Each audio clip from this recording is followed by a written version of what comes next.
Bonjour à tous et bienvenue dans ce nouvel épisode de Répartascience. Aujourd'hui, je suis toujours en compagnie de l'inénarrable Nathanaël Larigaldi. Comment ça va, Nathanaël? Ça va bien, merci. Et toi, Adrien? Ça va super, merci. Et aujourd'hui, on a un invité, Florian Naudet. Comment ça va, Florian? Ça va très bien, merci.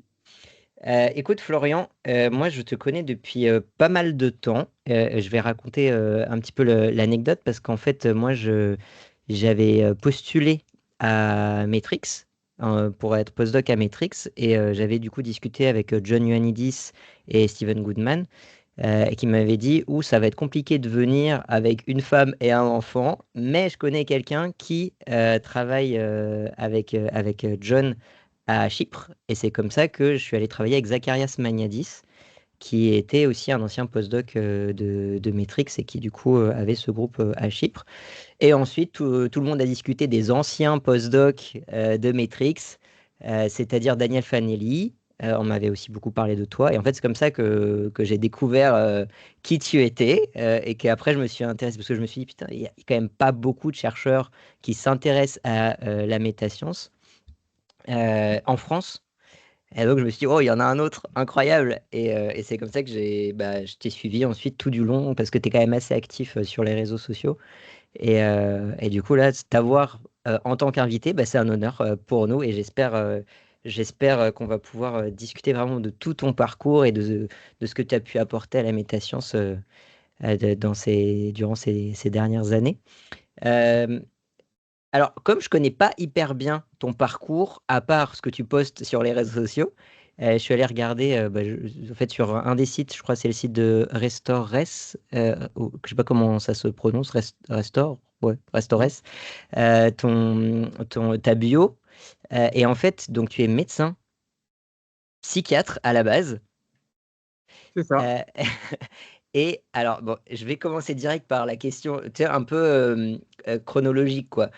Avant d'aller à Matrix, euh, c'est quoi ton parcours qui t'a fait être psychiatre, puis t'intéresser à la métascience, puis qui t'a donné envie, du coup, d'aller voir tout ça?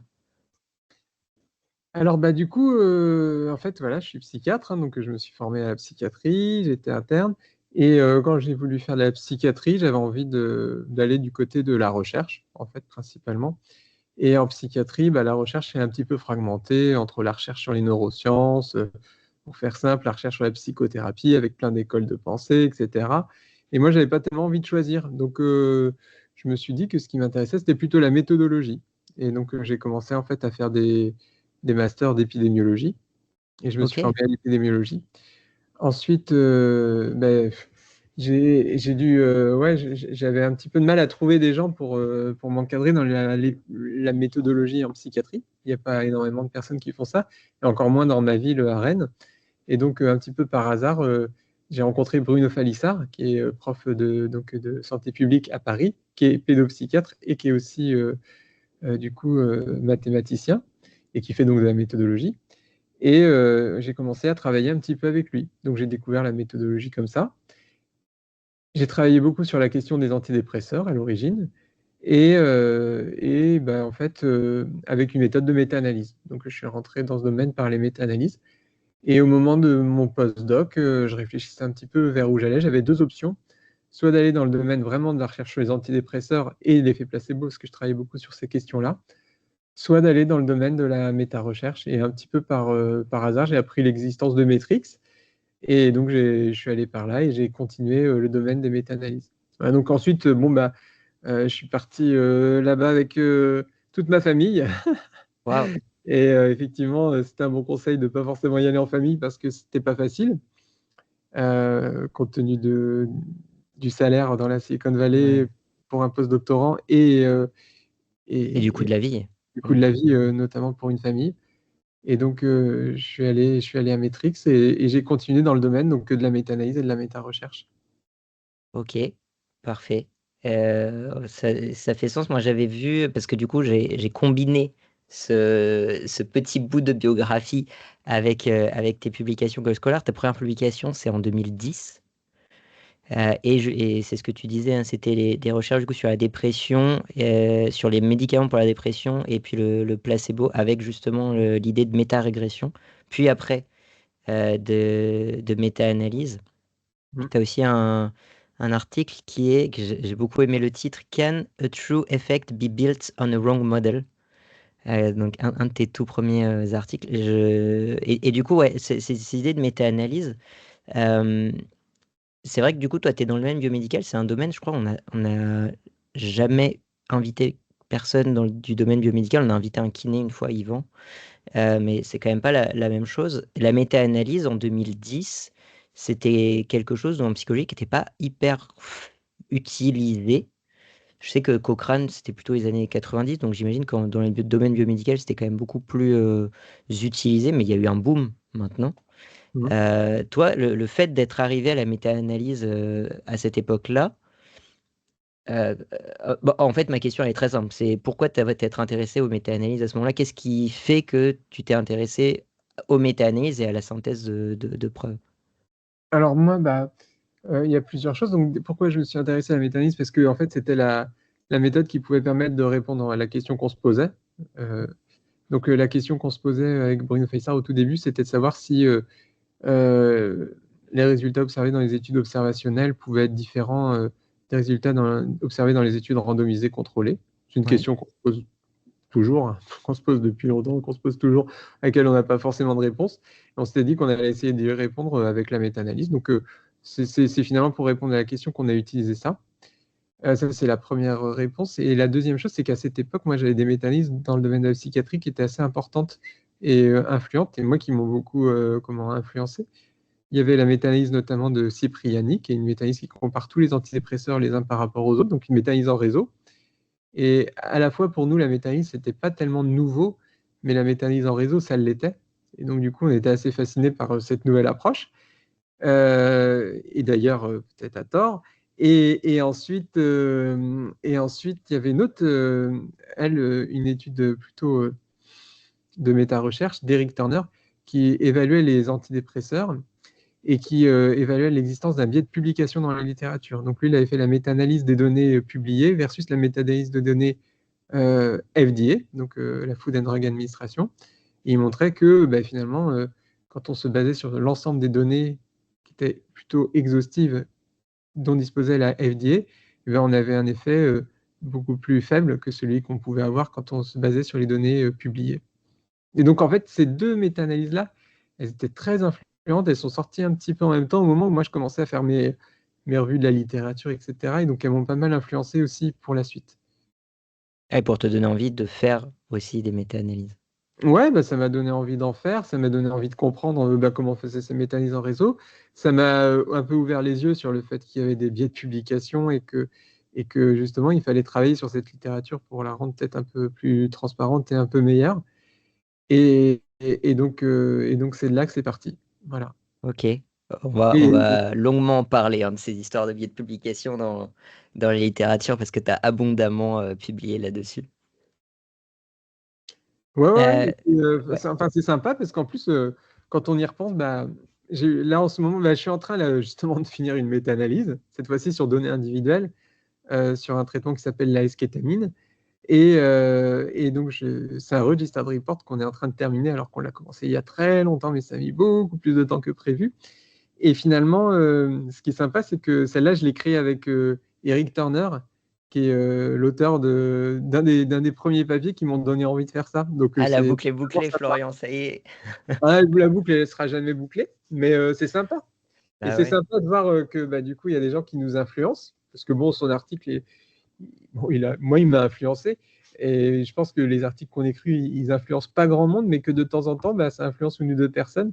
Et qu'en plus, de temps en temps, on travaille avec ces gens-là, c'est sympa. Ah ouais. C'est vrai que ça m'a aussi beaucoup influencé l'étude de Turner. Ça fait partie des études aussi que je présente quand je parle de métasciences. C'est quand même une étude qui est un peu frappante, quoi. C'est vrai que ça fait un petit peu mal quand on voit le résultat, vraiment, ouais, les données à la FDA qui sont beaucoup moins en faveur finalement de l'utilisation systématique des antidépresseurs par rapport à ce qu'on peut voir dans dans la littérature scientifique, quoi. C'est assez. Moi, ça fait partie des études en fait qui m'ont inquiété quand j'ai entendu parler pour les premières fois de la métascience. Et qui me font personnellement toujours penser il y a un certain souci dans la littérature scientifique. Donc c'est super cool que tu travailles avec Turner. Bah ouais, c'est sympa. Il est très sympa, en plus. Ok, ce qui ne gâche rien. En 2013, tu publies, alors si j'ai bien compris, à la fois en français et à la fois en anglais, Understanding Logistic Regression. Et c'est dans un journal d'ophtalmologie. Ouais, c'était avec un copain, Mohamed, qui est ophtalmologue. Et cité 109 fois quand même, genre, ça a eu un petit succès, hein. Bah oui, en fait, c'était un article un peu de. Bah, celui-là, un peu de formation en Ouais, soi, de méthodo basique, pédagogique, quoi. Et puis, il y a des gens qui s'en sont saisis. Ouais. c'est trop Bah bien. oui, parce qu'il y a une communauté de recherche qui est francophone et qui est contente de trouver des ressources en français de temps en temps. Ah ouais. Bah, J'avoue ouais, en que, médecine. j'avoue que je m'adresse pas souvent à cette communauté-là, mais en fin de compte, c'est important. Bah, ouais, de pouvoir transmettre aussi les connaissances qu'on peut avoir en méthodologie à des gens qui ont peur, parce que bon, en médecine, c'est un peu la même chose qu'en psycho, genre les mathématiques un peu statistiques et tout, il y a quand même beaucoup de gens qui sont un peu hermétiques et pouvoir un peu vulgariser, mais sans non plus dénaturer le propos, c'est un vrai métier, quoi. C'est pas évident et il y a un vrai besoin. Mm. Ouais.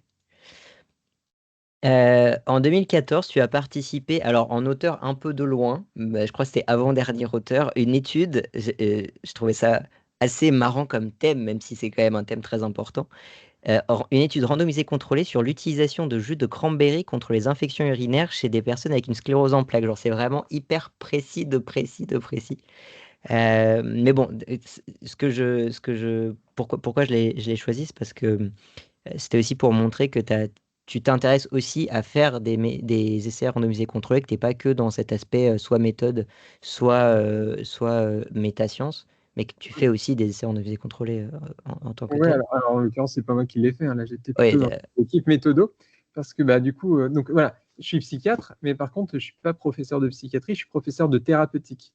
Les ouais. professeurs de thérapeutique sont proches des gens qui sont en pharmacologie, et donc on est spécialiste un peu de l'évaluation des médicaments, et on passe tous, plus ou moins dans notre formation, par des étapes d'aller dans des CIC, des centres d'investigation clinique, où effectivement on touche soit à l'investigation si on est plutôt de ce côté-là et moi pas trop, soit à la méthodo, et moi je suis plutôt de ce côté-là, du coup de méthodologie. Et donc là j'ai participé à cette étude-là, en l'occurrence à des phases un peu tardives, et j'ai participé pas mal à l'écriture de ce papier, qui était pour le coup une étude non publiée parmi d'autres de l'hôpital. Je travaille beaucoup avec Jean-Michel Riemann, parce que je vous disais que, en gros, j'avais du mal à trouver des méthodos en psychiatrie pure, du coup, sur le CHU de Rennes. C'est pour ça que j'ai commencé à travailler avec Bruno Falissard. Mais ici, il y avait quand même des pharmacologues. Et donc, il y avait Jean-Michel Riemann qui faisait de la méthodo un peu en psychiatrie et en neurosciences en général. Ok. Et donc, sur le CHU, ici, comme Rennes, c'est un petit peu trop petit pour qu'on soit méthodo que de la psychiatrie. Typiquement, Bruno Falissard, lui, à Paris, il peut être méthodo sur essentiellement que de la psychiatrie. Moi, il fallait que je travaille sur d'autres sujets. Et donc, je m'étais mis un petit peu sur d'autres sujets de neurosciences et donc de la neurologie. Et je suis toujours un petit peu impliqué en tant que méthodo sur les protocoles de neurosciences. Ouais, j'ai vu même des articles assez récents hein, de neuro, justement, auxquels tu participes, quoi. Ouais. Ouais, Euh, bon, en neuro un petit peu moins, mais oui. Enfin, récemment, quoi. En 2014, l'indication d'injonction de soins repose-t-elle sur un diagnostic médical? Donc là, c'est pareil. Et là, on touche aussi un domaine de la métascience que on discute. Enfin, ouais, on parle pas beaucoup forcément avec Nathanaël, mais vraiment cet aspect où, en fait, ce que font les chercheurs va avoir une influence sur les politiques publiques ou sur ce que font des personnes qui se saisissent de nos recherches. Et ça s'étudie aussi. Et en fait, ça va aussi faire partie de ton parcours par la suite, de s'intéresser à que font les médecins généralistes des recommandations médicales, que font les médecins de manière générale, etc. Et voilà, il y a cet article en 2014. Ouais, bah celui-là, c'est une thèse médecine. C'est une collègue, Hélène Privé, Ok. sa thèse sur le sujet.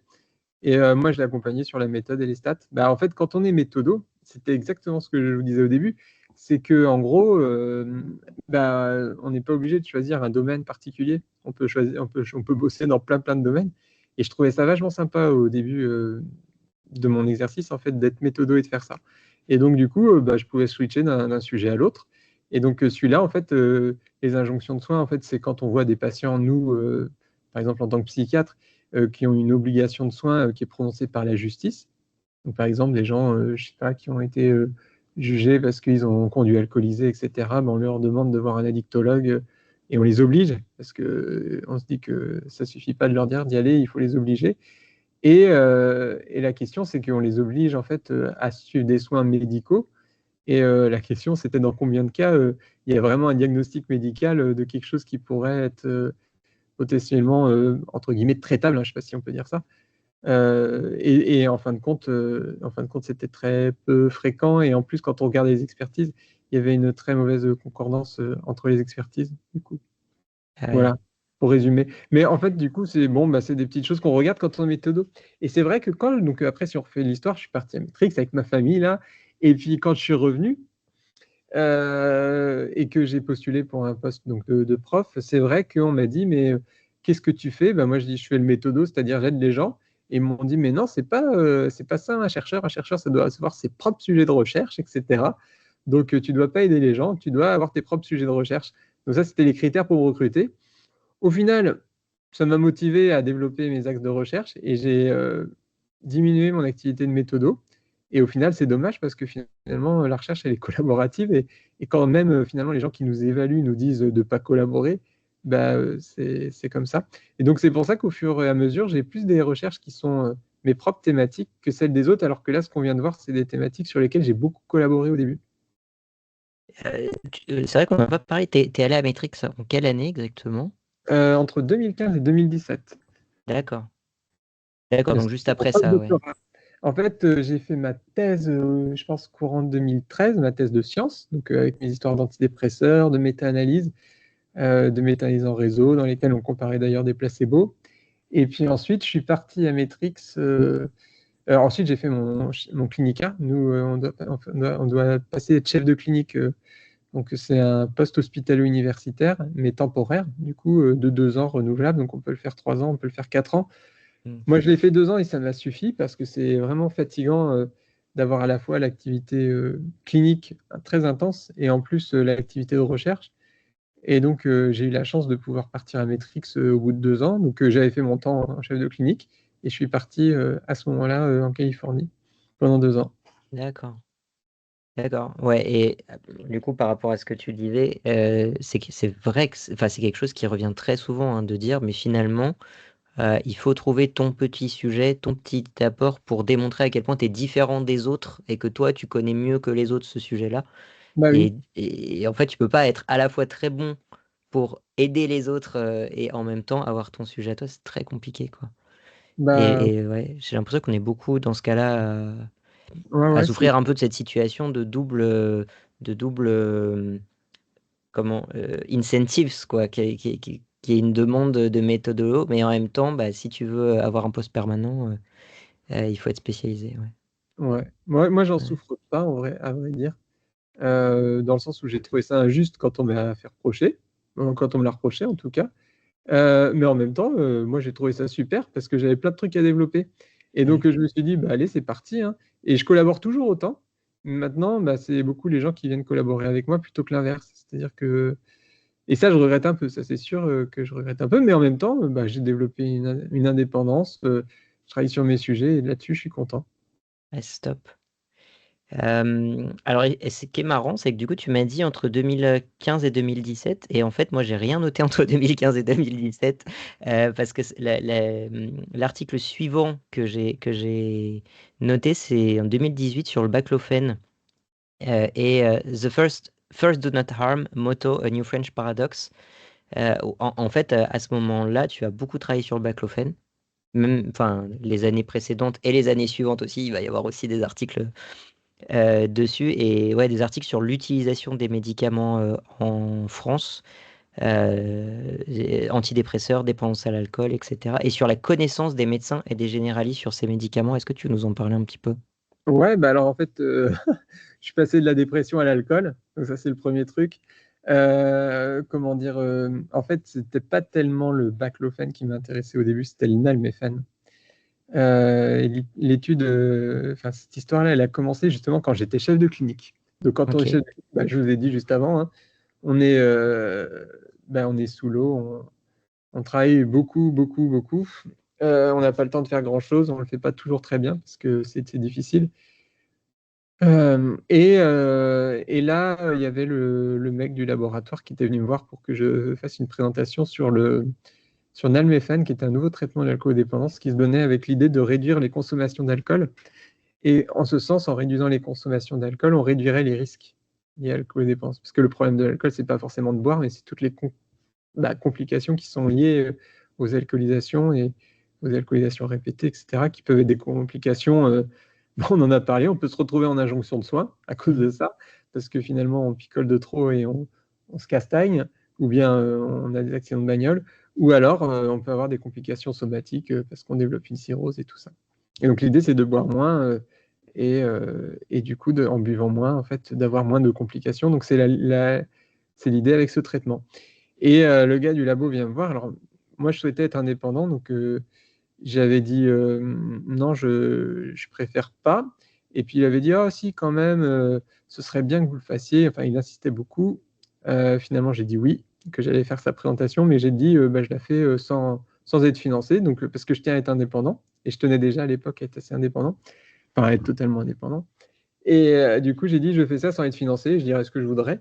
Il dit oh, pas de problème, on a de la biblio pour vous. Alors il m'a envoyé de la biblio.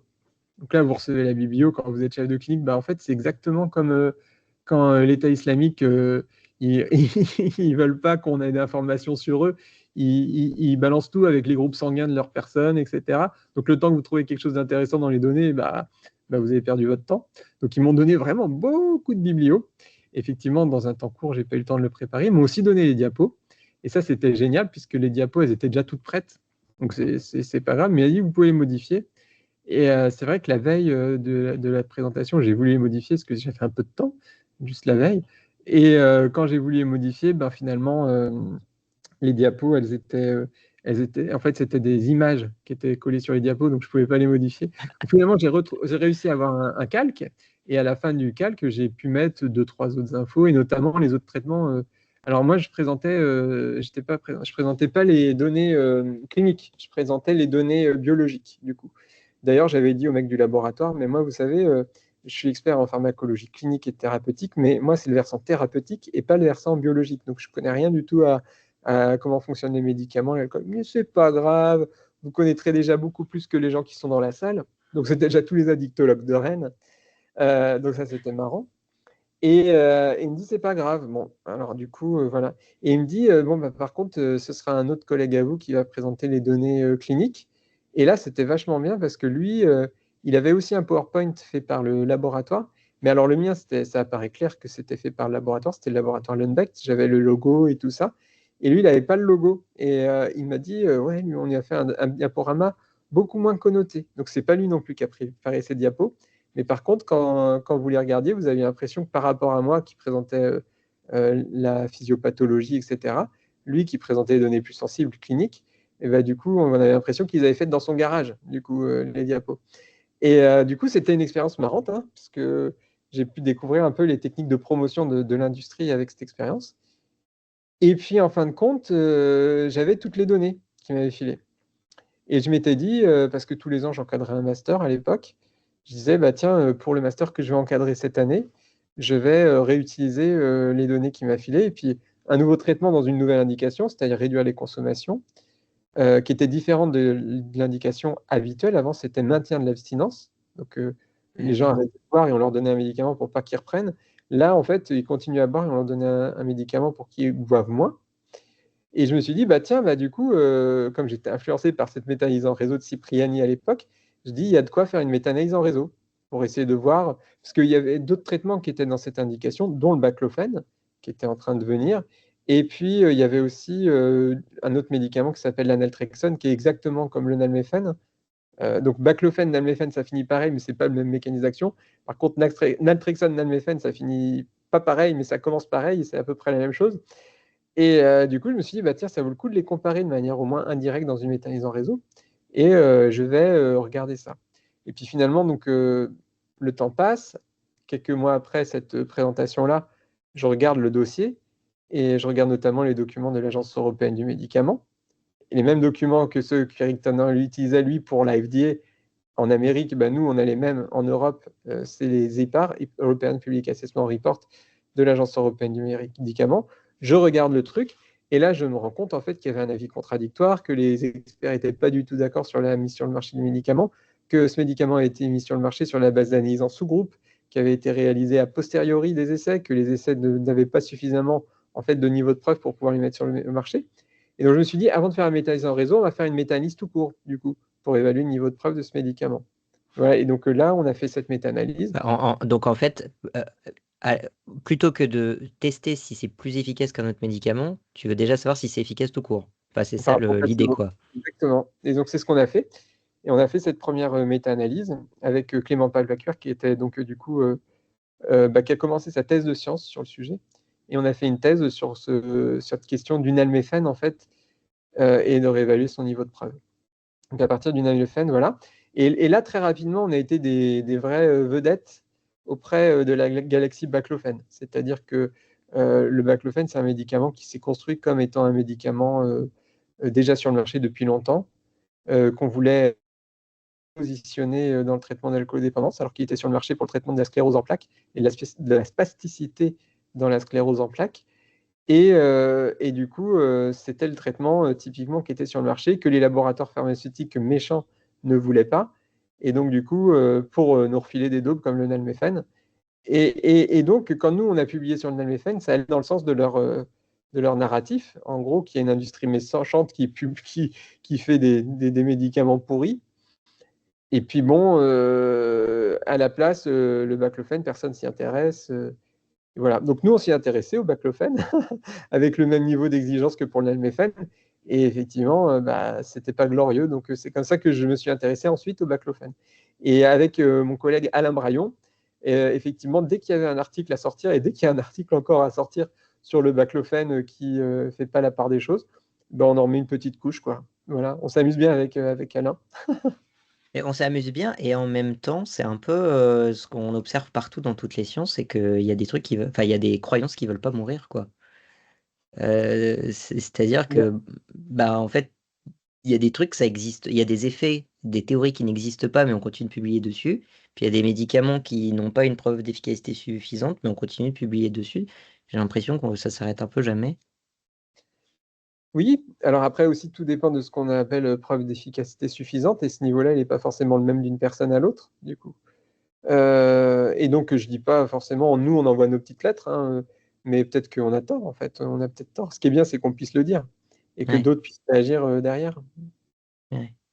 Et alors, tu es quand même allé plus loin que ça parce qu'effectivement, tu donnes des recommandations vis-à-vis des résultats que tu trouves dans les méta-analyses et puis aussi les critiques que tu fais d'autres études sur ces sujets. Mais après, tu t'es aussi intéressé aux connaissances des médecins sur le fonctionnement de la science et aux connaissances, et disons, le scepticisme enfin, du coup, le manque de scepticisme parfois que peuvent avoir les médecins sur la science. Moi, j'ai aussi un compte Instagram qui est relativement suivi, avec des médecins qui me suivent, et on a souvent des discussions avec les médecins qui me suivent sur bah, le fait que les médecins ont un peu de mal à comprendre ce que c'est qu'un niveau de preuve, un niveau d'efficacité, etc. Et j'ai vu que tu avais publié dessus aussi, je voulais aussi avoir ton avis par rapport à ça. Notamment parce que tu avais un article, alors je sais plus si c'est 2018 ou 2019, sur les généralistes. Je vais peut-être le retrouver. Ouais, je viens le Je nom, pense mais que après, c'est ouais, je pense que c'était un sondage sur auprès mon des généralistes sur avec, les avec prescriptions. Rémi Boussageon, qui est un collègue médecin généraliste. Mais comme je disais, je collabore avec plein de monde, du coup, et lui, il est médecin généraliste, il est vachement intéressé par ça. Ouais, après, moi, comment dire, ce qui est difficile, c'est que quand on est médecin et qu'on est face à enfin, On disait tout à l'heure que c'est important, quand on fait de la méta-recherche, d'avoir un pied dans la science, du coup. Ouais. Et donc, c'est important de faire des essais parce qu'on se rend compte que c'est beaucoup plus facile de les critiquer que de bien les faire. Voilà, la plupart des essais sur lesquels je suis impliqué, c'est pas des réussites. Parce que c'est dur. C'est dur de faire de la science, ça c'est sûr. Et puis, c'est bien d'avoir aussi un pied dans l'activité clinique quand on voit des gens, parce qu'on se rend compte que tout ce qu'on fait en recherche, c'est bien, notre niveau de preuve, c'est bien, mais c'est tout à fait relatif quand on est face à quelqu'un qui va mal, qui demande des solutions et pour lesquelles on n'a pas toujours une réponse claire à apporter, quoi, et qu'on prend des décisions dans des situations d'incertitude importantes. Donc, c'est important aussi de continuer d'avoir cette activité-là. Ce qui est sûr, c'est que quand on est du côté de l'evidence-based medicine, pour nous, l'efficacité, c'est une différence entre deux groupes, un groupe qui prend le placebo et un groupe qui prend le traitement, toutes choses étant égales, parce qu'on les a randomisés, etc. Et finalement, quand on est face à un patient, l'efficacité, lui, il prend son traitement et c'est ce qu'on observe, quoi, avant-après. Et on a du mal à faire la part des choses entre cette efficacité, qui est une réponse, en fait, qu'on observe, et l'efficacité réelle du traitement. Et pourtant, on l'attribue, et les patients, eux, ils l'attribuent, et nous aussi, de temps en temps, on l'attribue aussi aux médicaments. Et d'ailleurs, tous les collègues cliniciens, ils ont tendance à l'attribuer aux médicaments, parce que c'est aussi la question du sens de ce qu'on fait. Et on a besoin de sens, parce que si vous avez tous les jours, de manière sceptique au travail, vous n'allez pas en revenir en bonne forme, hein. Ouais. Bah, oui, alors je pense que oui, on n'en revient pas en bonne forme. Mais il y a quand même un aspect quand tu es scientifique. En fait, c'est plus dans le concept un peu moral de dire, on parle de scepticisme, et c'est les Merton qui disaient c'est du scepticisme organisé. Il faut quand même douter. Enfin, le principe de peer reviewing, c'est quand même de douter de la véracité de ce qui a été fait. Ce qui est Ouais. beaucoup plus compliqué quand tu es médecin, enfin quand tu pratiques, comme d'ailleurs quand tu es psychologue, c'est beaucoup plus difficile d'adopter un esprit critique sur les études qui sont publiées que quand tu es chercheur en psychologie. Et donc il y a quand même d'une certaine manière, tu fais confiance, forcément plus que quand tu es chercheur. Encore que bon, moi, mon titre individuel, c'est que les chercheurs se font trop confiance les uns les autres. Sinon, on n'aurait pas tant de failles dans le système de peer reviewing. Mais de ce fait, forcément, il y a forcément un décalage entre ceux qui pratiquent et ceux qui font de la recherche sur la confiance qu'on peut avoir dans la recherche. Donc mais en fait, là, j'ai regardé sur ton Google Scholar, mais je retrouve pas facilement l'article. Donc bon, tant pis, c'est pas grave. On peut passer. C'est un article en français, non, sur un sondage sur les médecins généralistes? Oui, c'était Sur sur les un, pays en ouais, commun. c'était un sondage, ouais, mais je le retrouve Ouais, pas. C'est pas c'est les grave. travaux qu'on fait un petit peu avec Rémi Boussageon, du coup, qui travaille beaucoup Ok. là-dessus. Plus que moi, c'est pas les travaux, je suis leader là-dessus. Tu fais la méthodo. Je fais un peu la méthodo, puis parfois je donne un peu mon avis sur du coup l'analyse. Parfois je fais un peu l'analyse, ouais, mais c'est pas ma thématique de recherche principale en tout cas. Si, attends, je l'ai. Et en fait, je l'avais écrit 2019. C'est sur le lien entre les cadeaux de l'industrie pharmaceutique et la qualité des soins des médecins généralistes qui conclut, j'ai traduit comme ça mot à mot de l'anglais, les résultats suggèrent que les médecins généralistes français qui ne reçoivent pas de cadeaux de la part des laboratoires pharmaceutiques ont de meilleurs indicateurs d'efficacité de prescription de médicaments et de prescription de médicaments moins coûteuses que les médecins généralistes qui reçoivent des cadeaux. Ouais. Ah oui, bah c'est pas la même chose, du coup, c'est pas un sondage celui-là. Donc celui-là, Oui, t'es pas oui, avec oui. Bruno Sajon, celui-là, c'est avec Bruno Goupil. Donc Bruno, lui, c'était l'auteur principal, qui lui était à l'époque interne, donc du coup de médecine générale, et qui s'intéressait beaucoup à la question des liens d'intérêt, des conflits d'intérêts. Et il a voulu faire sa thèse sur ce sujet, et il s'est battu comme un fou pour obtenir les droits d'avoir accès aux données de l'assurance maladie. Et donc,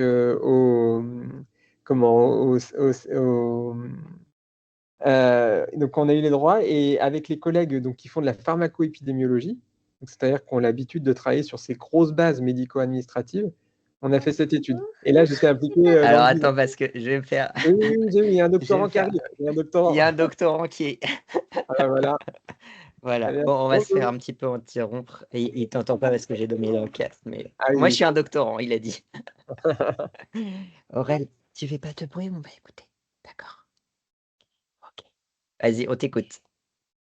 Non, bah, du coup, je disais qu'en fait, avec les collègues de PharmacoEpi, on a construit cette étude, qui est une étude observationnelle, pour voir s'il y a un lien entre les cadeaux reçus par les médecins généralistes de la part de l'industrie et la qualité de leurs prescriptions sur différents indicateurs, qui sont des indicateurs, voilà, c'est un peu technique, mais qu'on appelle la rémunération sur objectif de santé publique, donc qui sont des indicateurs déjà tout mesurés par l'assurance maladie.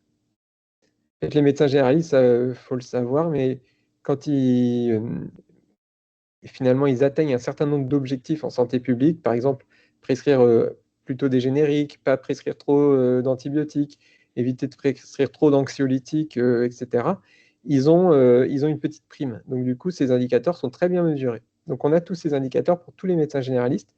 On a fait le lien entre ces indicateurs et le coût moyen des publications, des publications, des prescriptions. Du coup, tous ces indicateurs et le coût moyen des prescriptions sur leur exposition aux cadeaux de l'industrie. Et effectivement, il y avait une relation qui était identifiée, donc une association qui était trouvée.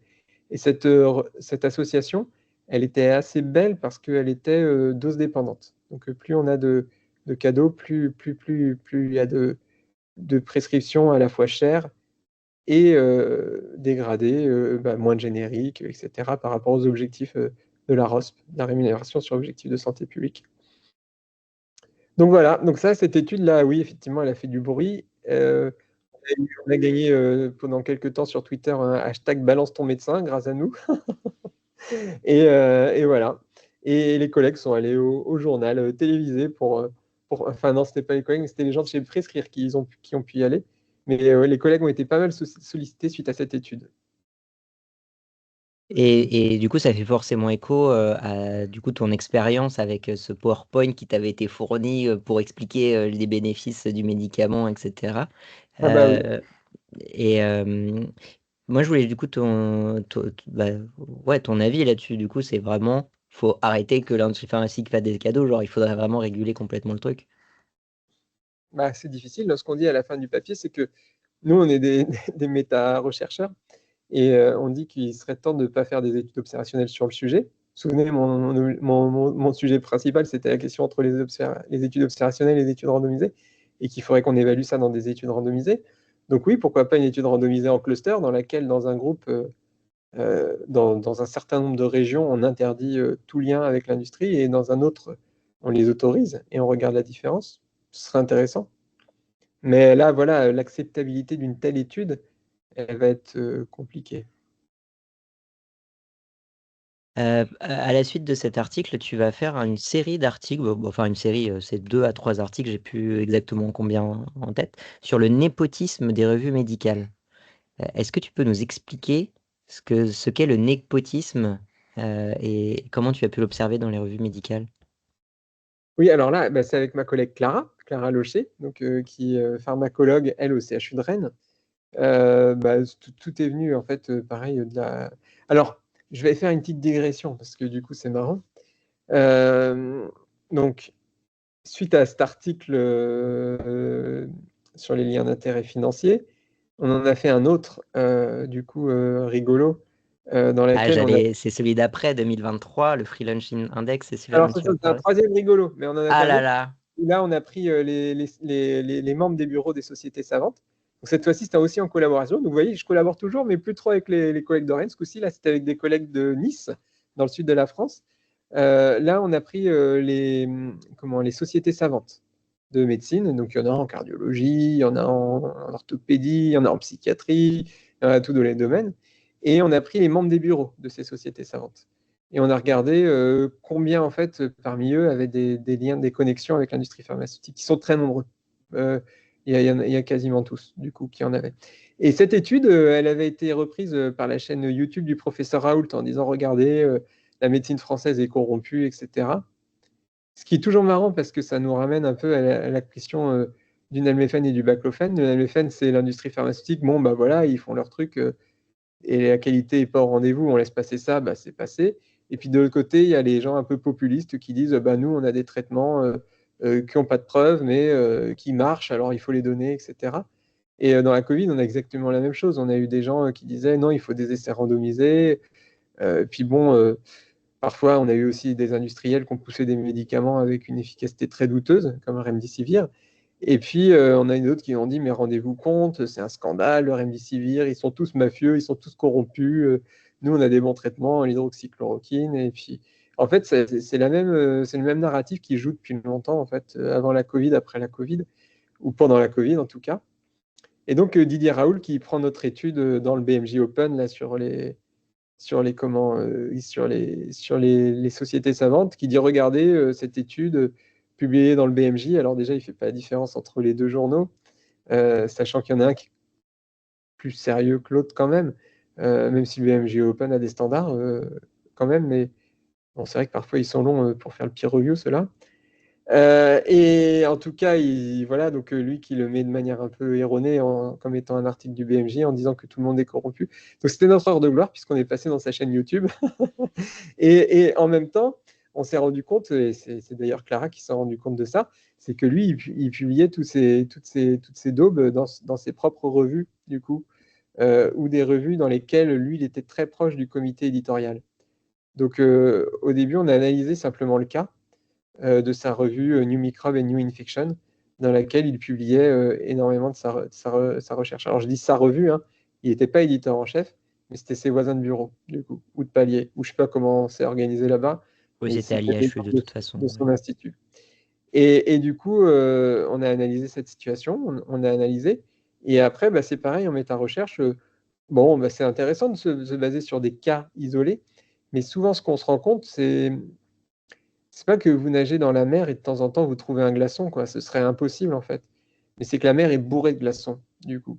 Et en fin de compte, bah, avec l'approche de méta-recherche, c'est qu'on va essayer de caractériser ça de manière un peu plus large. Et donc, au lieu de chercher dans des revues comme la sienne, on est allé regarder les indicateurs qu'on avait identifiés dans l'ensemble de la littérature. Voilà. Donc, c'était l'étape d'après. Ouais, c'est un peu ça la série d'articles sur les éditeurs qui s'auto-publient ou qui se publient dans des revues où ils sont proches et dans lesquels ils bénéficient de favoritisme puisque les délais de publication sont beaucoup plus courts. Et ce qui est intéressant, c'est qu'au moment où on faisait cette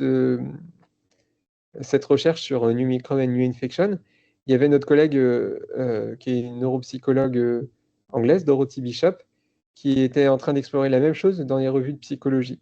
Et elle a écrit un article de blog à peu près au même moment où on était en train de travailler sur Didier Raoult. Et on a contacté Dorothy, on s'est mis à travailler avec elle sur ce sujet. Ok, ok. Très cool aussi, Dorothy Bishop. Je me posais une question. Quelle a été un peu la réaction auprès des collègues et puis de la communauté médicale auprès de tout ça? Parce que c'est quand même, c'est quand même des petits coups de massue, hein, malgré tout, qui sont pas forcément, j'imagine, très agréables à prendre pour certains. T'as eu quand même des réactions assez négatives autour de toi, ou généralement ça a été plutôt bien accepté, à la fois chez les collègues qui sont chercheurs et chez les collègues pas chercheurs? T'as eu quelque chose comme ça, des échos positifs, négatifs? J'ai pas fait face à de l'hostilité directe, jamais, je pense pas. Vis-à-vis des collègues, je pense qu'il y a des collègues qui n'aiment pas trop. Et donc, il y a des bruits de couloir, du coup, de certains collègues qui ne sont pas heureux de notre recherche, par exemple, sur les conflits d'intérêts. J'ai effectivement, quand on a écrit notre communiqué de presse sur l'étude BMJ sur les conflits d'intérêts, l'étude des cadeaux et de la qualité des prescriptions, notre communiqué de presse, il a été relu et corrigé avant d'être publié, ce qui fait qu'on a publié notre propre communiqué de presse qui a été beaucoup plus efficace. Mais non, pas de pression directe. Bah, voilà, on est dans une communauté où on est assez libre et les collègues nous laissent libre de nous exprimer. Après, bah, il y a certains qui vous invitent, comme vous aujourd'hui, vous m'invitez, puis il y en a d'autres qui m'invitent jamais, et c'est tout. Et ils sont libres aussi de faire ça. Donc voilà, moi j'ai pas eu de harcèlement comme d'autres collègues ont pu avoir dans le contexte de la Covid par rapport aux prises de position sur le médicament, même si je suis actif sur les réseaux sociaux.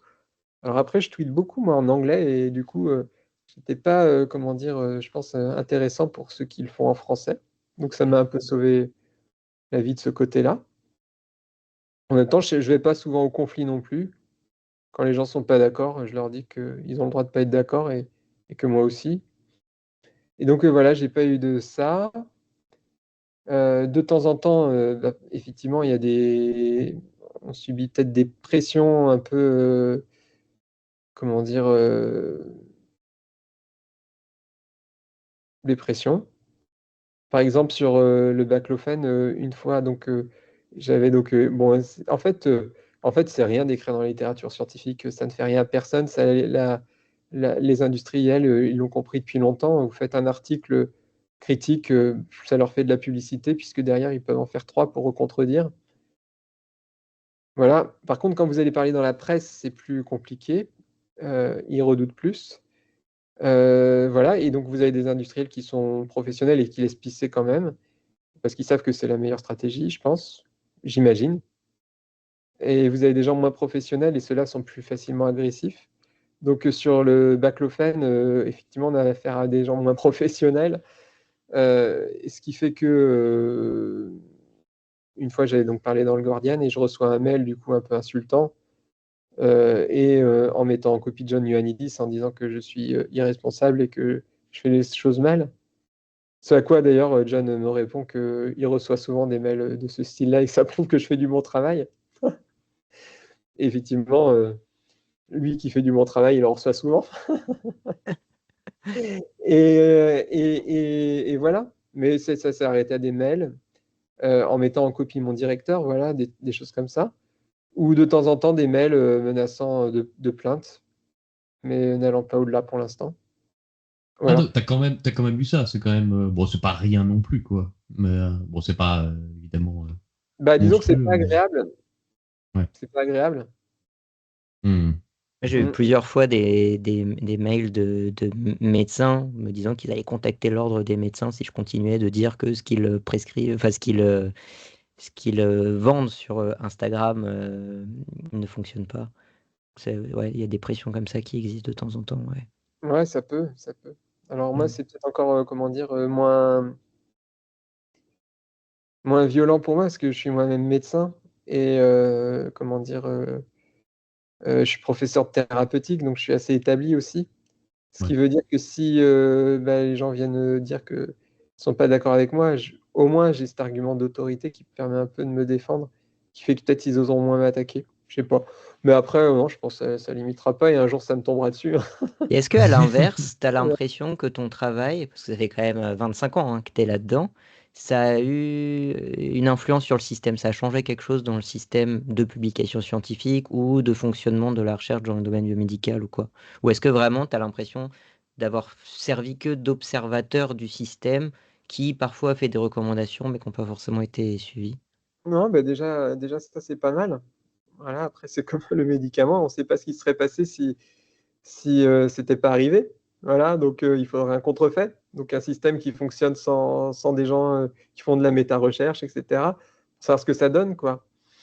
Voilà, après on verra avec le contrefait, je pense qu'on serait déçus sur notre activité, mais mine de rien, bah, si de temps en temps, il y a des gens qui sont intéressés, il y a des gens qui, bah, comme moi, suivent, les articles de Turner et puis se mettent à travailler dans le domaine, c'est déjà ça, en fin de compte. Oui. Voilà. Après, donc moi, ça fait pas 25 ans quand même, ça fait 20 ans. 20 ans que je 2010, ta première méta-analyse 2010, hein. oui, mais on est en 2025 et on n'est pas en 2035. Adrien, Quoi? Adrien, les mathématiques. 15, 20... Oh la vache! Mmh. Bravo, hein, bravo. J'espère que tu Allez, l'éditeras pas celui-là, hein. Je veux non, je le l'entendre dans le garde. podcast. Ok, je le garde, J'écouterai désolé. juste ce passage. Non, mais après, on y trouve un intérêt, en fait, aussi, intellectuel dans le domaine. Donc, moi, voilà, après, bon, sur les faits, je sais pas s'il y a beaucoup de choses qui seront suivies, des faits dans ce qu'on dit. De temps en temps, on fait des travaux méta-recherche et ça change un peu. Donc, il y a des fois les journaux qui changent leur politique éditoriale, suite aux travaux qu'on fait. Des journaux, je pense qu'ils auraient changé aussi sans ce qu'on a fait. Typiquement, c'est le BMJ, on a travaillé sur le BMJ et ils ont annoncé plusieurs fois, en fait, qu'ils allaient un petit peu, modifier leur politique de partage des données pour la renforcer. Alors, ils prennent comme prétexte nos travaux, peut-être, mais peut-être qu'aussi, nos travaux les ont vraiment fait changer, je sais pas. Ok, ouais, c'est un peu cette idée de semer des graines et tu sais pas ce que ça va donner, mais tu espères que ça donne des choses positives et parfois tu as l'impression que c'est le cas. Ouais, et Ouais. puis bon, de toute manière, c'est toujours intéressant aussi d'avoir un discours scientifique qui soit, comment dire, contradictoire de temps en temps, et donc qu'on puisse amener à contradiction sur certains domaines. Et je pense que nos méta-analyses, elles aident aussi de temps en temps. Là, celle qu'on vient de faire sur les scétamines, elle nous a pris beaucoup de temps. Et j'espère que quand elle sortira, elle aidera un petit peu à mieux prescrire, à mieux utiliser ce traitement. Mhm. Voilà. Possiblement, possiblement pas, on verra. Bon, on se bat un peu contre des moulins parfois, mais Ouais, surtout sur ce domaine-là. ouais, mais ça vaut le coup, et ça reste utile et intéressant. On était donc sur le népotisme des revues médicales 2021-2022. Donc 2023, le Free Lunch Index. Je crois que du coup, tu n'en as pas parlé directement, Non, là, c'était pour rigoler, en fait. Moi, j'aime bien faire des mais qui a travaux fait beaucoup de bruit du coup. Enfin, moi, enfin, c'est le moment où vraiment j'ai vu pas mal, effectivement, sur les réseaux sociaux, donc c'était Twitter à l'époque, de chercheurs discuter de ça. Oui, alors après, nous, c'est parce que c'est rigolo, quoi. Bah ouais. En fait, voilà, j'ai un objectif, après je prends ma retraite, c'est d'écrire pour le BMJ de Noël. Le BMJ de Noël, c'est notre revue phare, le BMJ, enfin une de nos revues phares. Et pour le numéro de Noël, ils ont un numéro qui fait rire et réfléchir. Et à chaque fois, j'ai échoué, donc on tente toujours. Et le Free Lunch Index, c'était un de ceux-là, du coup, qui était pour rigoler. En fait, on a simplement corrélé le montant des liens d'intérêt avec la productivité scientifique. Et on proposait un indicateur pour remplacer les indicateurs de productivité, sachant que ceux-là, ils sont très décriés, que tout le monde dit, oui, la productivité scientifique, c'est pas bien, etc. Donc nous, on proposait de remplacer ça par les conflits d'intérêts. C'est rigolo. Et du coup, en fait, le papier, c'est vrai que celui-là, je l'ai soumis beaucoup de fois parce que je voulais pas du tout en changer un mot. Il me faisait vraiment trop marrer quand on l'avait écrit. Et du coup, je voulais le garder aussi pur que ce qu'on avait fait dès le début, quoi. Ok. Donc, on l'a soumis, et d'ailleurs, c'est moi qui l'ai soumis parce que je voulais pas que ça repose sur les autres auteurs. Je dis ça, c'est moi qui veux pas que ça change, donc c'est moi que j'ai soumis, ouais, une bonne quinzaine de fois. Et même les gens nous répondaient, ils disaient non, ouais, ça nous a vraiment fait marrer, mais on peut pas le publier. Donc on a attendu jusqu'à temps qu'il y en a un qui veuille bien. Et là, c'était Scientometrix, une revue qui est assez sérieuse, hein, et qui a fait ça en rigolant, qui a bien compris la blague. On était trop contents. Euh, Par la suite, alors ouais, là je veux attaquer un sujet euh, qui est les vibrations d'effets. Voilà. Parce que ça, c'est un truc très matrix-based. Est-ce que tu peux nous expliquer les vibrations d'effets des méta-analyses? Alors oui, on va essayer d'expliquer ça, mais c'est que, en fait, chaque fois qu'on fait une analyse, hein, quelle qu'elle soit, alors on peut commencer par l'épidémiologie. Typiquement, on doit ajuster sur plein de covariables, etc. Et donc, en fonction des variables qu'on choisit, on obtient un effet différent estimé, hein. Donc, c'est pas vraiment l'effet du traitement qui va bouger, mais c'est l'effet qu'on estime de ce traitement. C'est l'effet qu'on va voir, l'effet qu'on va montrer, et l'effet qu'on va du coup mettre en évidence. Alors, pour parler de ça, en fait, c'est que donc du coup, à Matrix, ils ont beaucoup commencé à travailler là-dessus, et John Ioannidis a travaillé beaucoup là-dessus sur les études d'épidémiologie, justement. Donc, en faisant varier toutes les spécifications des modèles qu'on peut utiliser en épidémiologie, et en observant que parfois on obtient des effets contradictoires selon qu'on ait inclus tel facteur de confusion ou pas tel facteur de confusion. Et alors moi, donc j'ai commencé ma thèse sur la question de ces méta-analyses, et notamment méta-analyses sur les antidépresseurs. Et donc, j'avais à l'époque pour objectif d'avoir un article dans le BMJ de Noël, du coup. Et donc, je m'étais Toujours la même, et toujours le ouais, même objectif. et donc j'étais très influencé par les deux études de Cipriani, qui faisait une méta-analyse en réseau, et l'étude d'Eric Turner, donc celle dont on parlait tout à l'heure. Et en fin de compte, Cipriani nous disait, on peut classer les antidépresseurs les uns par rapport aux autres, et tac, tac, tac, faisant une méta-analyse en réseau. Et Eric Turner disait, bon, on n'est même pas vraiment sûr qu'ils sont si efficaces que ça contre placebo, parce qu'il y a beaucoup de biais de publication. Donc je me suis dit, en fait, en mélangeant les deux, on va peut-être être capable de montrer que les placebos sont différents les uns des autres. Parce que du coup, on va faire une méta-analyse en réseau, cette fois-ci, qui ne compare pas les antidépresseurs, mais qui compare les placebos d'antidépresseurs. Et à cause du biais de publication qu'il y a dans cette littérature, si ça se trouve, on va trouver des différences entre les placebos. Et comme j'avais collecté pour ma première méta-analyse toutes les données de la venlafaxine et de la fluoxétine, je me suis dit, on va faire une méta-analyse comme ça. C'était un de mes travaux de doctorat. Tant dire que c'était le plus dur à publier, parce que bon, le BMJ de Noël n'en a pas voulu. Voilà, donc c'était le premier de tous mes échecs. Puis d'ailleurs, j'aurais eu plein d'autres échecs qu'au BMJ de Noël. Mais donc le premier de tous mes échecs. Et en gros, mais j'ai, pareil, comme pour le Freelance Index, hein, j'ai persévéré.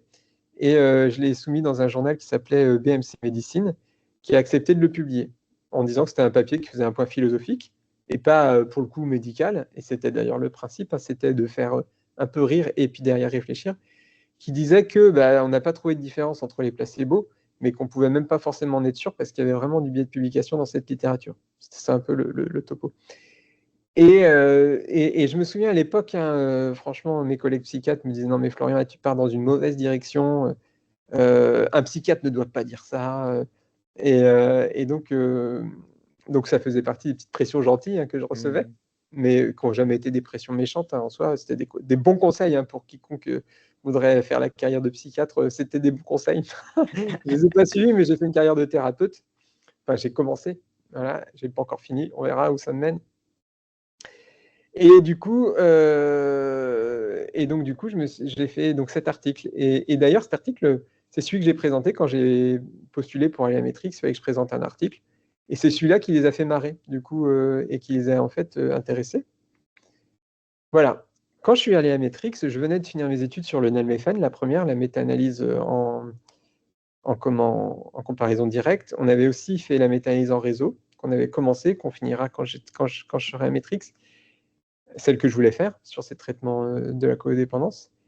Et avec Clément Palpacuer, donc qui était mon doctorant, je lui ai dit, mais est-ce que ça ne vaudrait pas le coup qu'on mixe tout ça, en fait? Et on s'est décidé à mixer ça et à mixer les concepts de vibration des effets que je découvrais à Matrix dans une étude, en fait, de vibration des effets sur les méta-analyses, et notamment sur les comparaisons indirectes. Et donc, en fait, on a fait des tonnes et des tonnes de comparaisons indirectes du nalmefène versus naltrexone. Ça nous permettait aussi d'explorer, en fait, de manière un peu théorique, du coup, ou en tout cas par des simulations, ce qu'on observait dans la littérature, puisque dans la littérature, de temps en temps, on trouvait des différences entre nalmefène et naltrexone, et de temps en temps, on n'en trouvait pas dans les méta-analyses, qui sont censées être le plus haut niveau de preuve, et qui sont censées être des synthèses quantitatives, exhaustives et reproductibles de la littérature. Et pourtant, on se rendait compte qu'il y avait des méta-analyses contradictoires, des méta-analyses pas reproductibles, alors qu'elles sont censées l'être. Donc avec Clément, on s'est dit, on va appliquer ce concept-là à la comparaison nalmefène versus naltrexone, parce qu'elle repose que sur des comparaisons indirectes. Et donc, en fait, ce qu'on a fait, c'est qu'on a fait 9000 méta-analyses différentes de la même comparaison. Donc, on a collecté toutes les études qui comparaient naltrexone au placebo, nalmefène au placebo, éventuellement nalmefène à naltrexone, mais il n'y en avait pas de celle-là. Et avec toutes nos comparaisons naltrexone placebo, nalmefène placebo, on a écrit tous les critères de sélection possibles pour faire des méta-analyses. Ce qu'on appelle, nous, les PICOS, patient, intervention, contrôle, outcome, donc ça veut dire critères de jugement, study design, PICOS.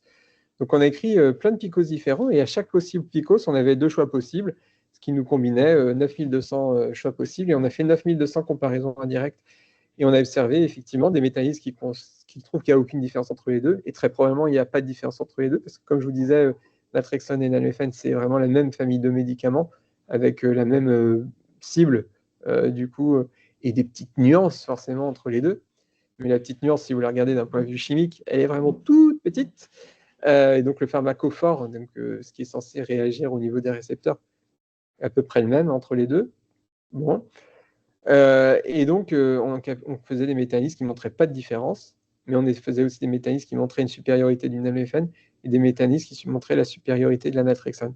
C'est-à-dire qu'on identifiait en fait des effets qui variaient selon les choix méthodologiques qu'on faisait, c'est-à-dire la vibration des effets, et on se rendait compte que cette vibration des effets-là, on pouvait la trouver en fait dans les méta-analyses aussi, et pas que dans les études épidémiologiques. Fascinant ça. Pour, et oui. est-ce que dans ce... Ah pardon, excuse-moi, vas-y.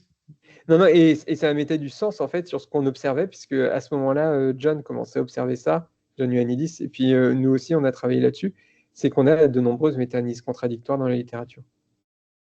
Ouais, ouais, ouais. Et dans votre étude, je ne l'ai pas lu, je suis désolé. Est-ce que vous avez quand même certaines recommandations, on va dire, parce que j'imagine que dans certains choix sont quand même majoritairement plus consensuels que d'autres, hein. Et j'imagine que vous avez probablement donné un résultat selon ce que vous pensez être la meilleure méta-analyse. Est-ce que ça sous-entend un petit peu du coup que en fait les choix méthodologiques sont un peu orientables de base? Oui, on est d'accord avec ça. Mais à quel point? Les méta-analyses qui sont des études rétrospectives, puisque les preuves généralement existent, il y a très peu de méta-analyses prospectives, il y en a quelques-unes, mais que les méta-analyses qui sont des études rétrospectives sont malléables, comme vous le Ouais, souhaitez.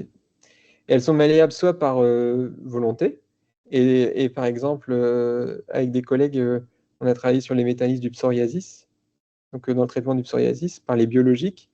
C'est les collègues du centre Cochrane Skin à Paris. Et avec ces collègues-là, ils ont regardé toutes les méta-analyses en réseau psoriasis. Et effectivement, dès qu'elles sont financées par un industriel, dans l'abstract, c'est le traitement industriel qui sort comme étant celui à recommander. Donc ouais, effectivement, on peut suspecter qu'ils s'en servent, eux, dans un sens commercial. Et puis, elles sont aussi malléables dans un sens autre par les académiques qui, eux, souhaitent souvent en fait, publier et qu'avec une méta-analyse, on publie à peu de frais. Et donc souvent, moi, je fais un cours ici de méta-analyse et donc j'apprends aux étudiants comment faire une méta-analyse et après, je leur apprends pourquoi il ne faut pas faire une méta-analyse. Parce qu'on en a déjà des tonnes qui sont redondantes, qui sont souvent, parfois même pour certaines bien faites et donc on n'en a pas besoin d'autres. Parfois, on en a besoin de 2-3, on n'en a pas besoin de 50, et dans certains domaines, on en a facilement, des dizaines et des dizaines et ça peut poser des problèmes aux prescripteurs, puisqu'eux, ils ont besoin de mécanismes qui sont des synthèses et qu'ils ont parfois plus de synthèses que d'études à synthétiser.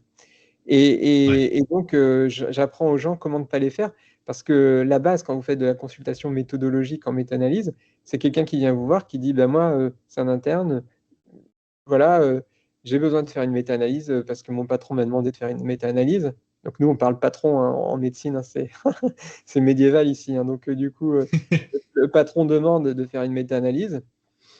Donc vous dites oui, patron. Merci, patron. Et en fin de compte, vous faites la littérature, vous vous rendez compte qu'il y a une méta-analyse qui a été faite dans les 6 derniers mois. Et donc l'interne vient vous voir et vous dit, bah moi, il y en a une de faite dans les 6 derniers mois. Et bah, je dis, bah, il y a quelque chose, il y a une étude nouvelle depuis pour mettre à jour au moins. Non, il n'y a pas d'étude nouvelle. Bon, alors, oui, mais la méta-analyse n'a pas été faite dans cette sous-population-là, donc ce serait intéressant parce qu'il ne faut pas regarder ça. Et en fait, là, on se rend compte que c'est un raisonnement a posteriori. En fait, la première méta-analyse est très bien. Il n'y a pas besoin d'aller regarder plus, en fait. Et il y a pas besoin, on n'arrivera même pas à faire dire plus aux données. Et en fin de compte, on les fait parce que ça donne une belle publication derrière et ça nous donne des points de carrière.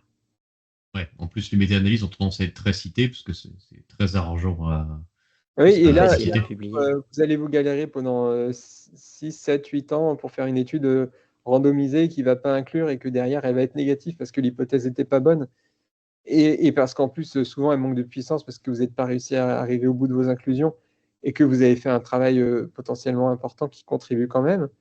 Vous n'arriverez pas à le publier dans une revue prestigieuse. Là, vous avez fait la méta-analyse qui détruit tout ça. Vous allez le publier dans une très bonne revue. Ouais. Non, mais il y a beaucoup de. Enfin, je veux dire, autour de moi, en psycho, je sais que c'est un petit peu comme ça que ça se passe.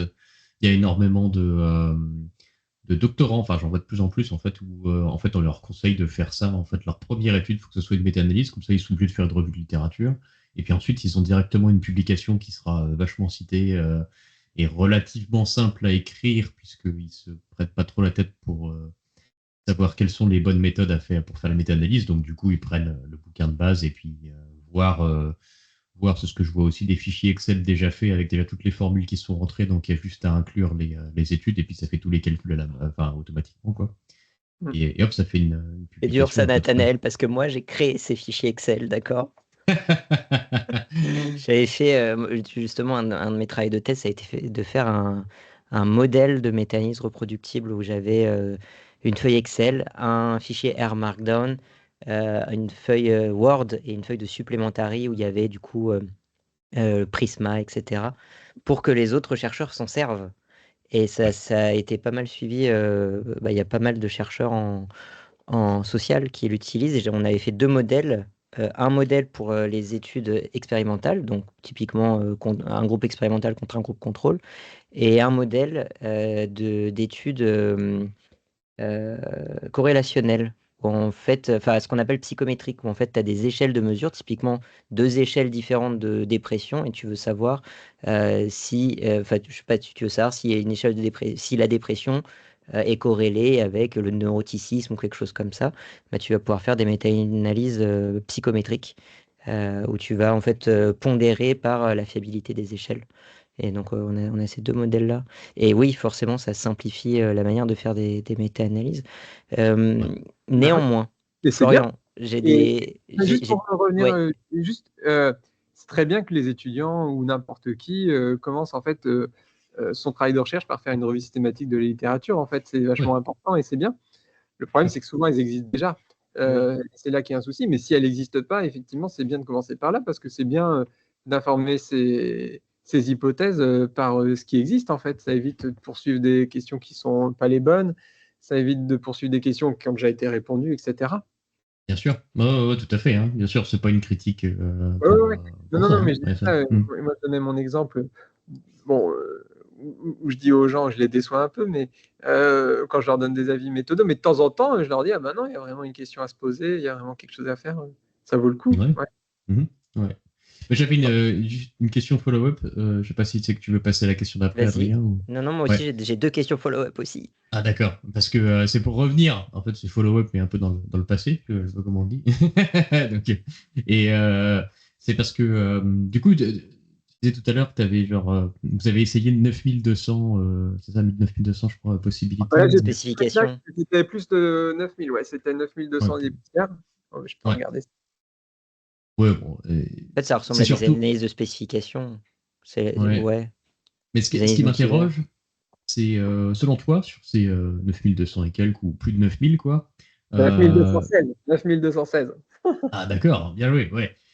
Sur ces 9216, est-ce que tu as une estimation à peu près de combien ne serait pas, ou plutôt combien serait considérable directement dans la littérature par n'importe quel expert de méta-analyse comme ouais, bon, c'est un petit peu mal foutu, quoi.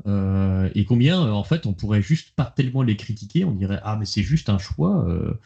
Euh, tout à fait, euh, tout à fait normal en fait, tout à fait attendu. On fait des choix en recherche et donc si quelqu'un arrivait pour critiquer, en gros la réponse ça serait bah, t'as qu'à faire ta propre méta-analyse avec tes propres choix. Moi la mienne elle est tout à fait défendable en fait.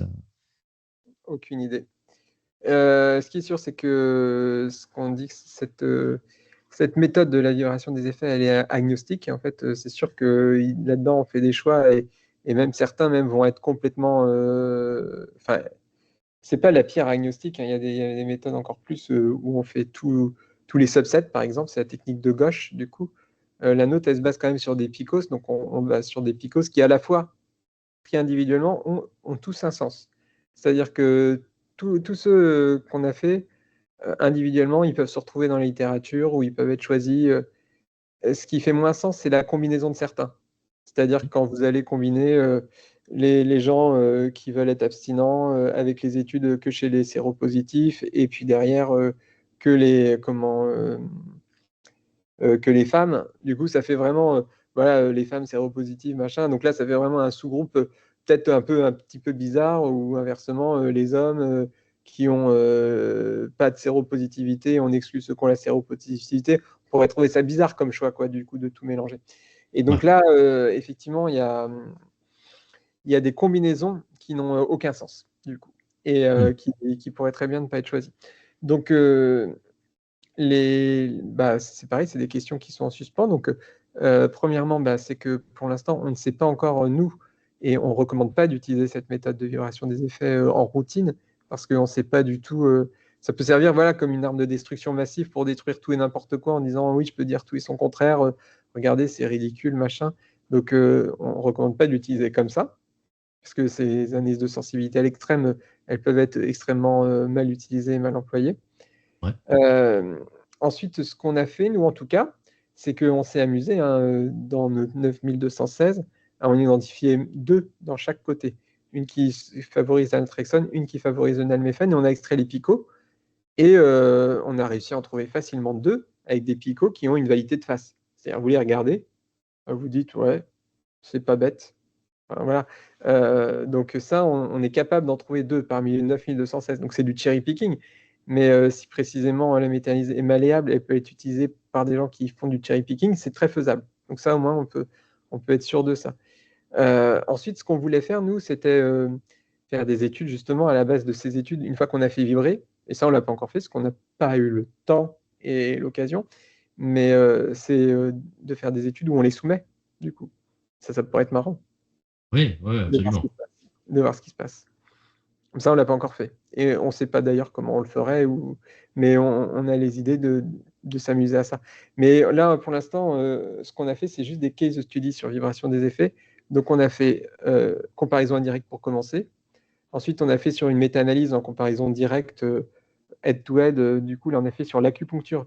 Cet exemple nous intéressait parce que c'est un exemple dans lequel, typiquement, vous avez une grande hétérogénéité clinique dans la manière de faire l'acupuncture. Et vous avez aussi une grande hétérogénéité méthodologique dans la manière de choisir les comparateurs. Vous pouvez comparer avec des vraies aiguilles, des fausses aiguilles, avec tout ce que vous voulez, des vraies aiguilles qui piquent n'importe où, des aiguilles placebo. Enfin, il y a tellement de choses à faire. Et donc, du coup, là, il y a beaucoup d'hétérogénéité et on a pu recréer aussi pas mal de vibrations des effets dans ces méta-analyses en comparaison directe. On l'a fait ensuite dans une méta-analyse sur données individuelles, avec la manière dont on peut recoder les événements, etc. Et puis, on l'a fait sur une méta-analyse en réseau, avec la géométrie du réseau cette fois-ci. Donc, en reprenant d'ailleurs un jeu de données, parce que Cipriani a fait sa première étude qui m'a beaucoup influencé, puis il en a fait une autre plus tard, où il a pris 21 antidépresseurs, et donc là, on a un jeu de données encore plus gros. D'ailleurs, certains se sont amusés à comparer les placebos sur jeu de données en faisant ce qu'on avait fait avant. Et ils ont trouvé des différences entre les placebos. Comme quoi, nous, on n'en a pas trouvé à l'époque, mais il y en a d'autres qui en ont trouvé derrière. Et nous, on s'est servi de ce jeu de données pour faire de la vibration des effets. Et effectivement, on trouve des vibrations des effets. Et en fonction de la géométrie du réseau, vous avez des résultats potentiellement différents. Je ne sais pas si ça répond à la question, mais Si, complètement. Et c'est vraiment... ouais, c'est fascinant. J'adore. Moi, j'ai posé une question un peu provocative, mais qu'est-ce que tu penses de l'utilité des méta-analyses? Je m'explique. Tu disais juste avant que les décideurs, ils attendent des méta-analyses pour savoir, pour synthétiser les preuves scientifiques et pouvoir décider de si tel médicament est efficace, si tel effet existe, etc. Je suis pas sûr qu'ils attendent une méta-analyse pour ça. Ils attendent un niveau de preuve suffisant. Et des fois, ce niveau de preuve suffit. Enfin, un très bon essai randomisé contrôlé est assez probablement meilleur qu'une méta-analyse qui inclut un certain nombre d'essais randomisés ou non randomisés ou mal expliqués de moins bonne qualité que cet essai randomisé contrôlé-là. Sachant en plus tout ce qu'on sait, et tu viens d'en parler aussi, mais on en parle quasiment à chaque épisode, de la littérature, enfin des études qui ne sont pas dans la littérature parce que impossible à publier, des pratiques des chercheurs qui amènent à publier des effets qui en fait n'auraient pas dû être publiés par le p-hacking, les analyses en subset, mais qui sont rationalisées a posteriori, etc., etc. Et puis du fait que les pratiques aussi des méta-analystes globalement posent un certain nombre de questions, que ce soit dans les choix qu'ils font d'inclusion, d'exclusion, qui sont très rarement en fait transparentes et qui sont d'ailleurs assez souvent fausses, avec des erreurs, parce que c'est dur de faire des mécanismes, donc il y a souvent des erreurs qui sont faites à ce niveau-là. Moi, je trouve toujours aussi fascinant le fait que les risques de biais, notamment Cochrane, c'est des choix, en fait, c'est des questions qui sont posées aux chercheurs qui doivent faire un choix entre, d'après ma compréhension de l'article, c'est un faible risque de biais, moyen risque de biais, fort risque de biais. Et très souvent, ils n'expliquent pas pourquoi ils ont choisi faible risque de biais. La plupart du temps, c'est quand ils choisissent faible risque de biais qu'ils n'expliquent pas pourquoi.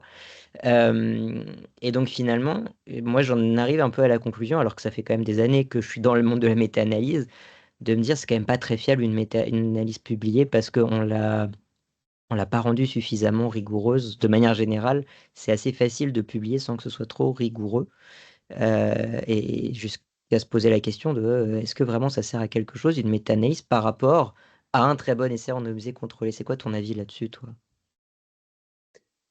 Bah, disons que l'avis, c'est que quand on fait de la méta-recherche comme ça, effectivement, on est confronté à plein de pratiques qu'on décrit, qui peuvent nous inquiéter, le p-hacking, le hacking, tout ce que tu viens de dire. Et puis ça peut jeter le trouble aussi sur plein de gens, plein de monde. En fait, enfin moi, ce que je perçois, c'est que tout ce qu'on fait en recherche, c'est intéressant et ça a de la valeur et ça a beaucoup de valeur. Et quand on fait de la méta-recherche, c'est d'essayer de se rendre compte des soucis qu'il y a, parfois qui sont majeurs, mais surtout de la manière dont on peut faire les choses mieux. En fait, la recherche se fait actuellement et de la manière dont on peut mieux les faire. Donc, c'est vrai qu'on peut mieux faire les méta-analyses, ça c'est sûr. C'est vrai aussi qu'on peut mieux les interpréter.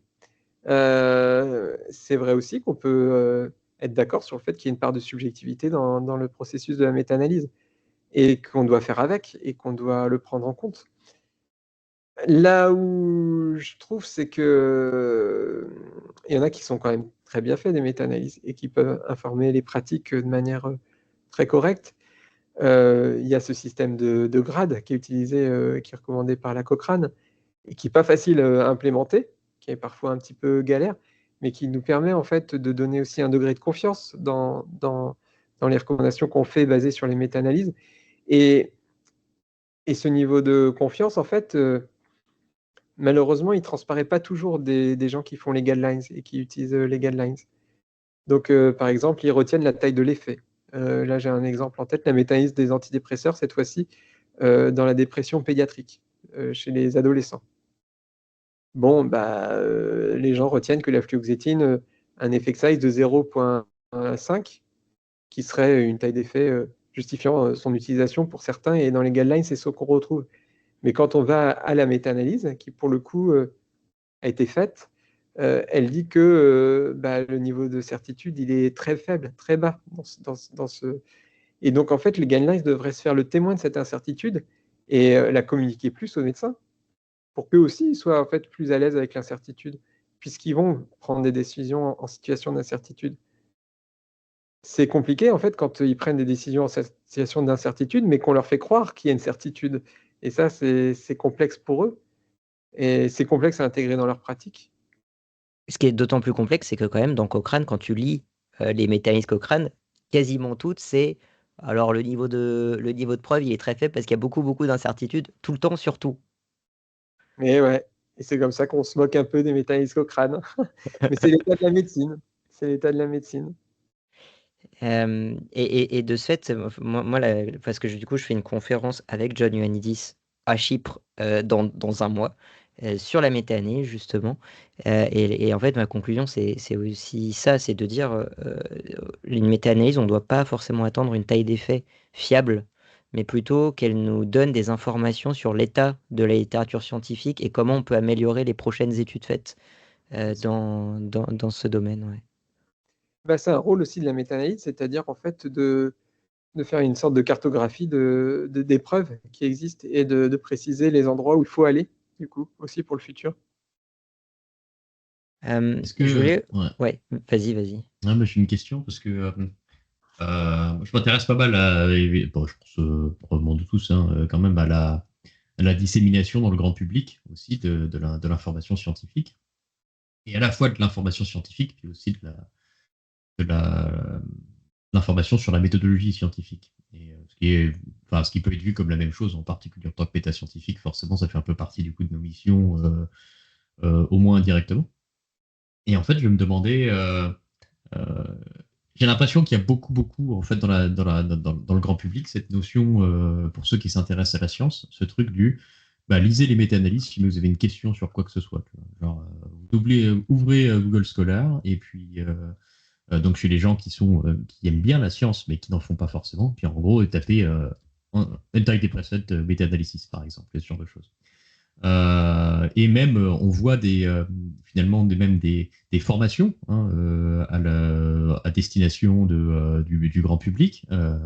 C'est en train de se développer, des formations à l'esprit critique vers les adultes, envers les enfants, etc., etc., où on place cette pyramide de la preuve avec tout en haut la méta-analyse, et on dit aux gens, vous n'avez pas besoin de comprendre ce qui se passe, lisez juste en gros l'abstract ou la conclusion des méta-analyses sur le sujet, et vous saurez le consensus scientifique en fait sur ce sujet. Personnellement, étant donné que je sais quels sont les problèmes qui existent dans le monde de la publication à l'heure actuelle, je trouve ça relativement catastrophique. Et j'aimerais savoir ce que tu en penses, du coup. Ah bah oui, moi voilà, j'allais en venir à la pyramide des preuves. Ça répond aussi un petit peu à la question de derrière, d'avant. C'est que bah voilà, on représente ça comme la méta-analyse étant au-dessus de tout. Et on représente ça sous forme de pyramide, c'est-à-dire que c'est vraiment comme si c'était la preuve ultime. Et pourtant, en fait, ce qu'on se rend compte, c'est que les méta-analyses, elles peuvent avoir des problèmes, elles peuvent avoir des biais, et les études randomisées, elles peuvent être très bien faites, et les études observationnelles, elles peuvent être très très bien faites et ultra importantes et informatives. Et qu'en fait, la question, c'est pas de se dire si c'est une pyramide ou autre chose. Donc voilà, cette pyramide d'épreuves, elle est simplement un petit peu débile. Et du coup, nous, on a proposé un cube. Alors, un Rubik's Cube d'épreuves, c'est tout aussi débile, mais on a été capable de proposer ça. Donc, Attends, vous l'avez proposé à BMJ Noël ou non, à BMJ tout court, du Ah, coup, c'est dans le BMJ. Et ce qu'on dit dans notre Rubik's. Alors, là, c'est pareil. Les collègues, franchement, j'ai fait le forcing. J'ai dit, moi, je m'en fous. Je veux qu'on ait ce cube parce qu'il est. Voilà. Et du coup, on a un cube et en fait, on représente, nous, ça sous l'angle des degrés de liberté. Et on dit qu'on a des degrés de liberté qu'on fixe par le design. Donc, ça fait un axe du cube. On a des degrés de liberté qu'on fixe par la mesure des outcomes. De temps en temps, on décide de ce qu'on mesure. De temps en temps, on ne décide pas puisqu'on les observe. Et on obtient des outcomes qui sont déjà mesurés. Et vous pouvez faire des études sur lesquelles vous fixez les biais par le design, par exemple des études randomisées, mais dans lesquelles vous allez avoir une mesure de l'outcome que vous n'avez pas décidé, puisque c'est sur des données de routine, collectées en routine, et donc ce n'est pas vous qui avez décidé de comment vous designez l'outcome. Il est déjà collecté d'une manière qui n'est pas forcément celle que vous voulez. Par exemple, je ne sais pas si vous voulez mesurer l'hypertension artérielle, vous ne l'aurez pas dans les données de la sécurité sociale, mais vous aurez la prescription d'un antihypertenseur qui est un proxy qui peut être utilisé pour ça. Et donc là, vous avez du coup aussi des degrés de liberté dans la manière dont vous allez le définir, type d'hypertenseur, vous avez toute une catégorie de médicaments. Là-dedans, il y en a certains, ils vont être utilisés pour l'attention, mais il y en a d'autres, ils vont être utilisés pour le stress. Et donc, du coup, vous n'aurez pas un outcome très bien caractérisé, comme si vous avez pu le designer vous-même. Donc, ça nous fait un deuxième degré de liberté. Et puis un autre, si l'hypothèse elle est fixée a priori ou si elle est a posteriori sur des données existantes que vous réutilisez. Ça fait un cube. Bon, ça fait un cube où il y a plein de degrés de liberté, etc. Mais là-dedans, tout ça a un peu de valeur, quoi. Et il y a une autre pyramide que j'aime bien, en fait, c'est une pyramide qui montre en haut les études bien faites de quel que soit le design, et en bas toutes les autres grosses daubes que vous avez dans la littérature. Celle-là, elle n'est pas de moi, c'est un mème sur Twitter, mais je l'aime bien. Et du coup, c'est ma pyramide. Voilà. on approuve ici cette pyramide, Florian. Enfin, sauf si Nathaniel, tu avais encore une autre question, sinon je continue. Non, c'est bon, pas pour l'instant. Ok, en fait, on arrive à la fin de la partie biographie. J'ai noté vraiment, en gros, 3 projets sur lesquels, enfin, projets consortium sur lesquels tu travailles, tu collabores. Donc, Rather, Reproducibility in Therapeutic Research, Restore RES, Research Integrity in Biomedical Research, Osiris, Open Science to Increase Reproducibility in Science. Donc, c'est du coup des projets, enfin, alors des projets ou Alors, des consortiums ou des groupes. c'est un projet de l'ANR qui a débuté en, je pense, 2017-2018. Celui-là, il est plus financé. Ok. Il est terminé. Il y a toujours un projet qui est en suspens, que j'ai pas réussi à finir dedans, et que j'espère trouver un moyen de refinancer la suite. Mais celui-là, il est plutôt fini, à part la méta-analyse en réseau qui était rentrée, la méta-analyse sur données individuelles sur la eskétamine, qui était aussi qui était finalement connecté à ce projet-là et qui est là, du coup, je vais la soumettre bientôt. Donc celui-là, on peut dire que c'est quasiment fini. Et le dernier projet qui est en cours, je cherche des financements pour le poursuivre parce que j'ai pas réussi à le finir. Parce qu'on a de temps en temps des projets qui partent, qui n'arrivent pas à se terminer. Et celui-ci, je suis trop déçu qu'il ne soit pas fini. C'était un registered report. Et finalement, c'était pour une thèse, donc une thèse de science. Et malheureusement, en fait, le processus de peer review, il a pris 1 an et demi. Ce qui fait que derrière, on n'aurait jamais dû faire un registered report pour ça. Donc on apprend en faisant des erreurs. Et là, pour le coup, c'est une erreur. Et dans ce projet Reiter, il y avait un autre registered report que lui, on a eu le temps de faire. Donc on n'a pas fait que des erreurs. Et on a eu une belle histoire. Et d'ailleurs, la méthaniline sur la eskétamine, c'est aussi un registered report. Mais par contre, il y en a eu un qui n'a pas pu se finir. Et pour l'instant, j'ai plus de sous, donc on ne peut plus le continuer. Donc ça, voilà. Donc Reiter, c'est fini, mais pas tout à fait fini. Restore, c'est un autre projet ANR qui s'intéresse du coup au sujet qu'on a décrit. Donc à la fois les conflits d'intérêts financiers, à la fois les conflits d'intérêts entre auteurs et éditeurs, et un troisième angle qui est les études zombies, les études frauduleuses. On n'en a pas parlé là, mais du coup, on s'intéresse à ça dans ce projet Restore. Dans le cadre du projet Restore, on a un projet sœur qui s'appelle Embrasse, qui lui vise à développer en fait les plans de partage de données, parce que effectivement, s'il y a des données, s'il y a des études qui sont un petit peu frauduleuses, etc., de temps en temps, quand on a accès aux données sources, on peut plus facilement s'en rendre compte, et donc on a besoin d'aider les gens à partager leurs données. Donc il y a ce projet Embrasse. Ces 2 projets sont financés par l'ANR, du coup, en France. On a un autre projet, du coup, très lié à Embrasse, qui est le projet ShareCTD, qui est un réseau de doctorants à travers toute l'Europe. Donc là, le but, c'est de former des doctorants, du coup, pour qu'ils soient spécialistes en fait du partage des données et de la réutilisation de données. Parce qu'on se rend compte que c'est pas facile de partager les données des essais cliniques, et c'est aussi assez difficile, quand bien même elles sont partagées, d'avoir des gens qui savent bien les utiliser et les réutiliser, à la fois pour faire des méta-analyses sur données individuelles, des réanalyses et des analyses secondaires qui soient pertinentes, compte tenu de tous les degrés de liberté qu'on vient de décrire un petit peu juste avant. Et on a un dernier projet qui s'appelle OSIRIS, qui s'appelle Open Science to Improve Reproducibility in Science. Donc ShareCTD et OSIRIS sont 2 projets qui sont financés par l'Union européenne. Et Osiris, lui, s'intéresse en fait à développer, pas seulement dans le domaine de la médecine, mais au sens large, les pratiques de sciences ouvertes et à essayer de tester si on peut un petit peu améliorer les pratiques de chercheurs sur ces domaines-là. Super. Merci pour toutes ces descriptions. Et ça met quand même un peu d'espoir dans tout ça, de se dire, OK, il y a quand même pas mal d'initiatives qui visent à améliorer la recherche, à la fois au niveau français, mais aussi au niveau européen, et travailler en fait en collaboration avec d'autres chercheurs d'Europe sur ces sujets-là. Alors oui, alors je sais pas si ça donne de l'espoir, hein. Il y a des chercheurs qui s'intéressent, qui travaillent là-dessus. Est-ce qu'on aura des résultats intéressants? Je sais pas. Est-ce qu'il n'y a pas une bulle thématique de la reproductibilité Oui. aussi? Comme il y a une bulle dans tout un tas de thématiques, Et que ça voilà, dure pas dans le temps.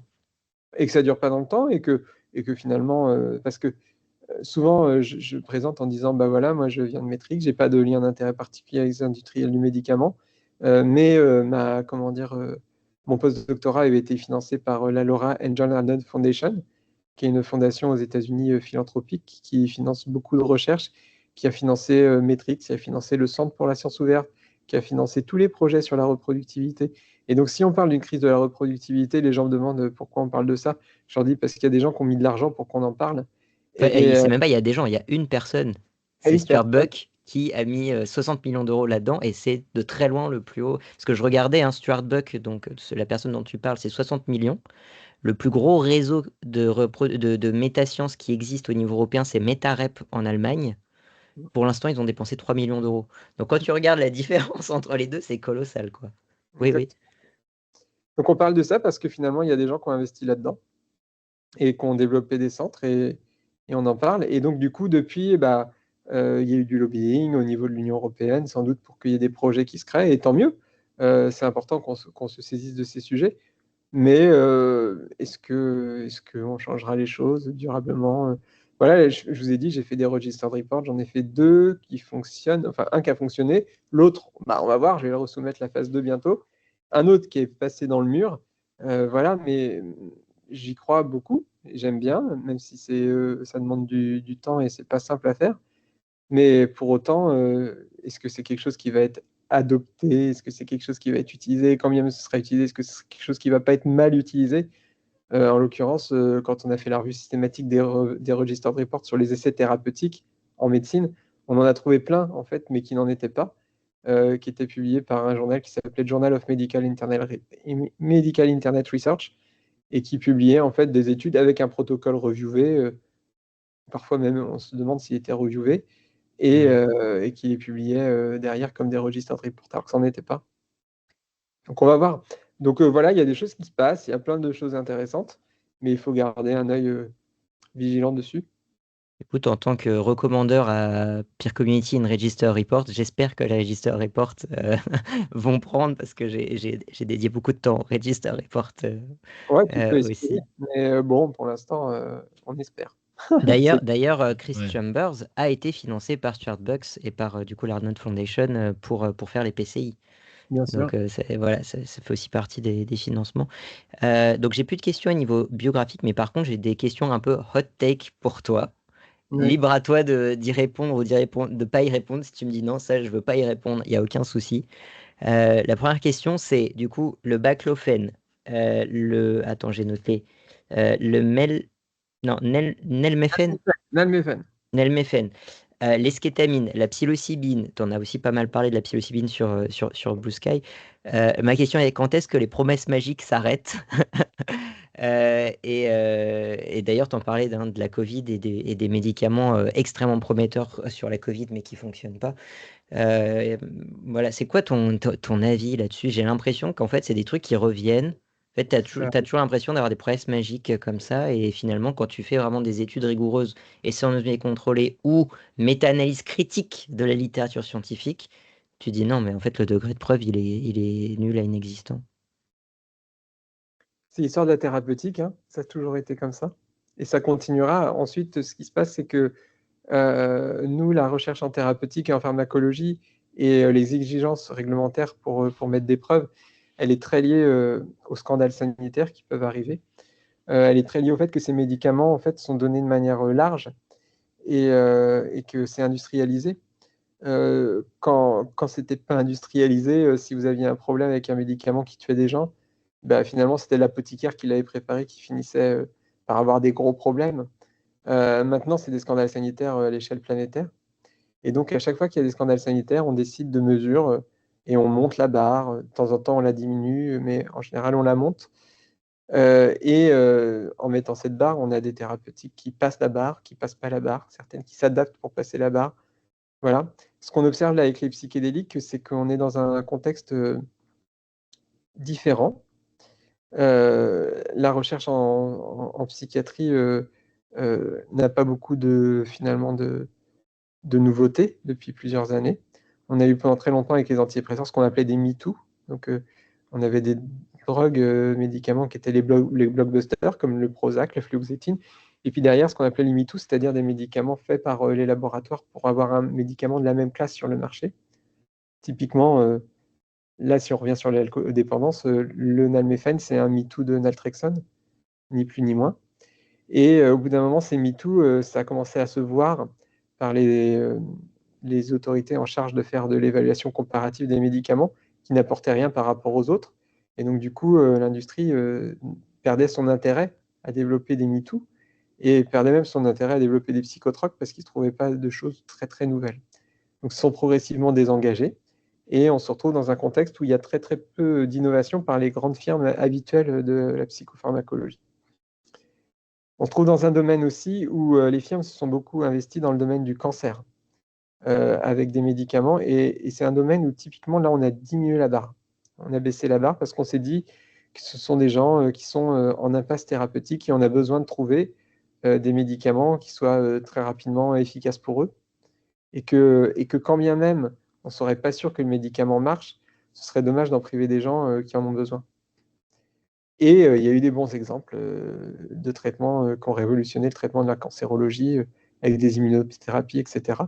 Donc on a vraiment mis la barre sur l'innovation biologique et pas sur l'innovation thérapeutique. Et donc du coup, on a accepté un niveau de preuve très dégradé, ou même juste un peu dégradé, en oncologie, avec cette idée que c'est des maladies rares pour lesquelles on n'a pas de solution. En fait, ce qu'on voit avec les psychédéliques, c'est qu'ils ont eu un petit moment leur heure de gloire dans les années 60. Ensuite, il y a eu tout un tas d'issues, on va dire culturelles, mais aussi réglementaires, et réglementaire, en particulier parce qu'il fallait des essais bien conduits pour mettre ces médicaments sur le marché et que ça devenait très difficile de faire un essai bien conduit pour les psychédéliques, puisque par bien conduit, on entendait en double aveugle, alors que par définition, quand vous prenez un psychédélique, c'est complètement impossible d'être en double aveugle, puisqu'il y a ce qu'on appelle du functional unblinding, donc la levée d'aveugle fonctionnelle. Et donc, je pense que pendant un moment donné, ces médicaments ont plus trop d'intérêt et plus facilement. Il y avait en plus une grande difficulté quand même à les étudier.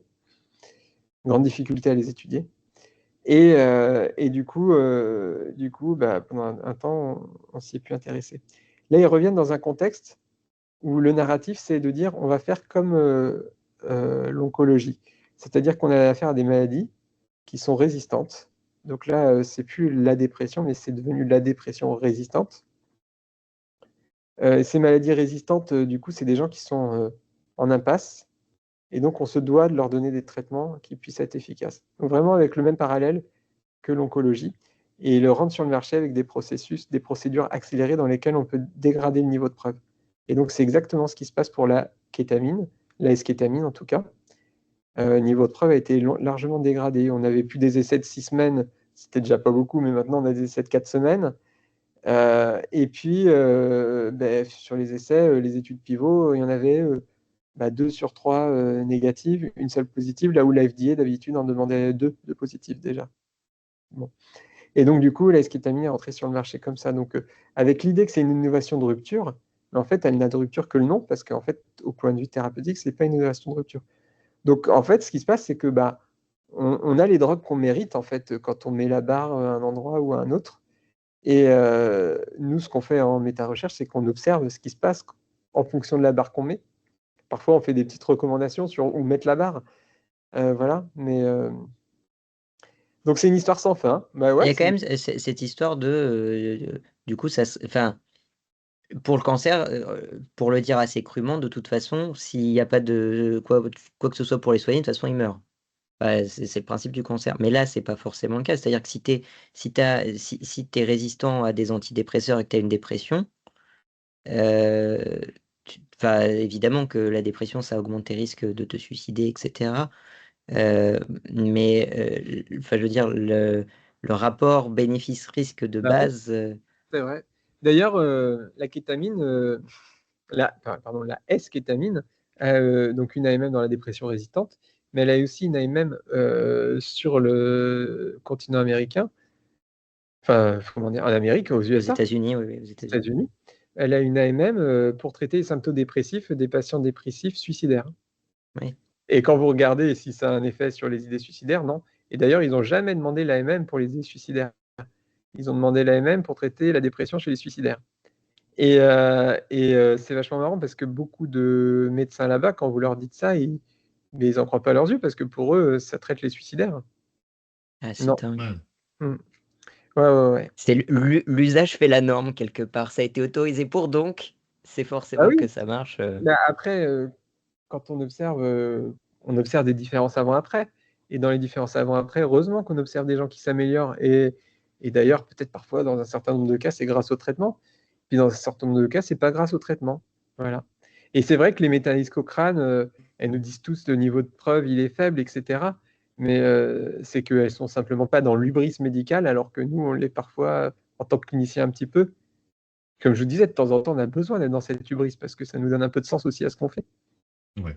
Je vais vous partager. Alors, j'imagine que tu connais déjà, Florian, cette étude.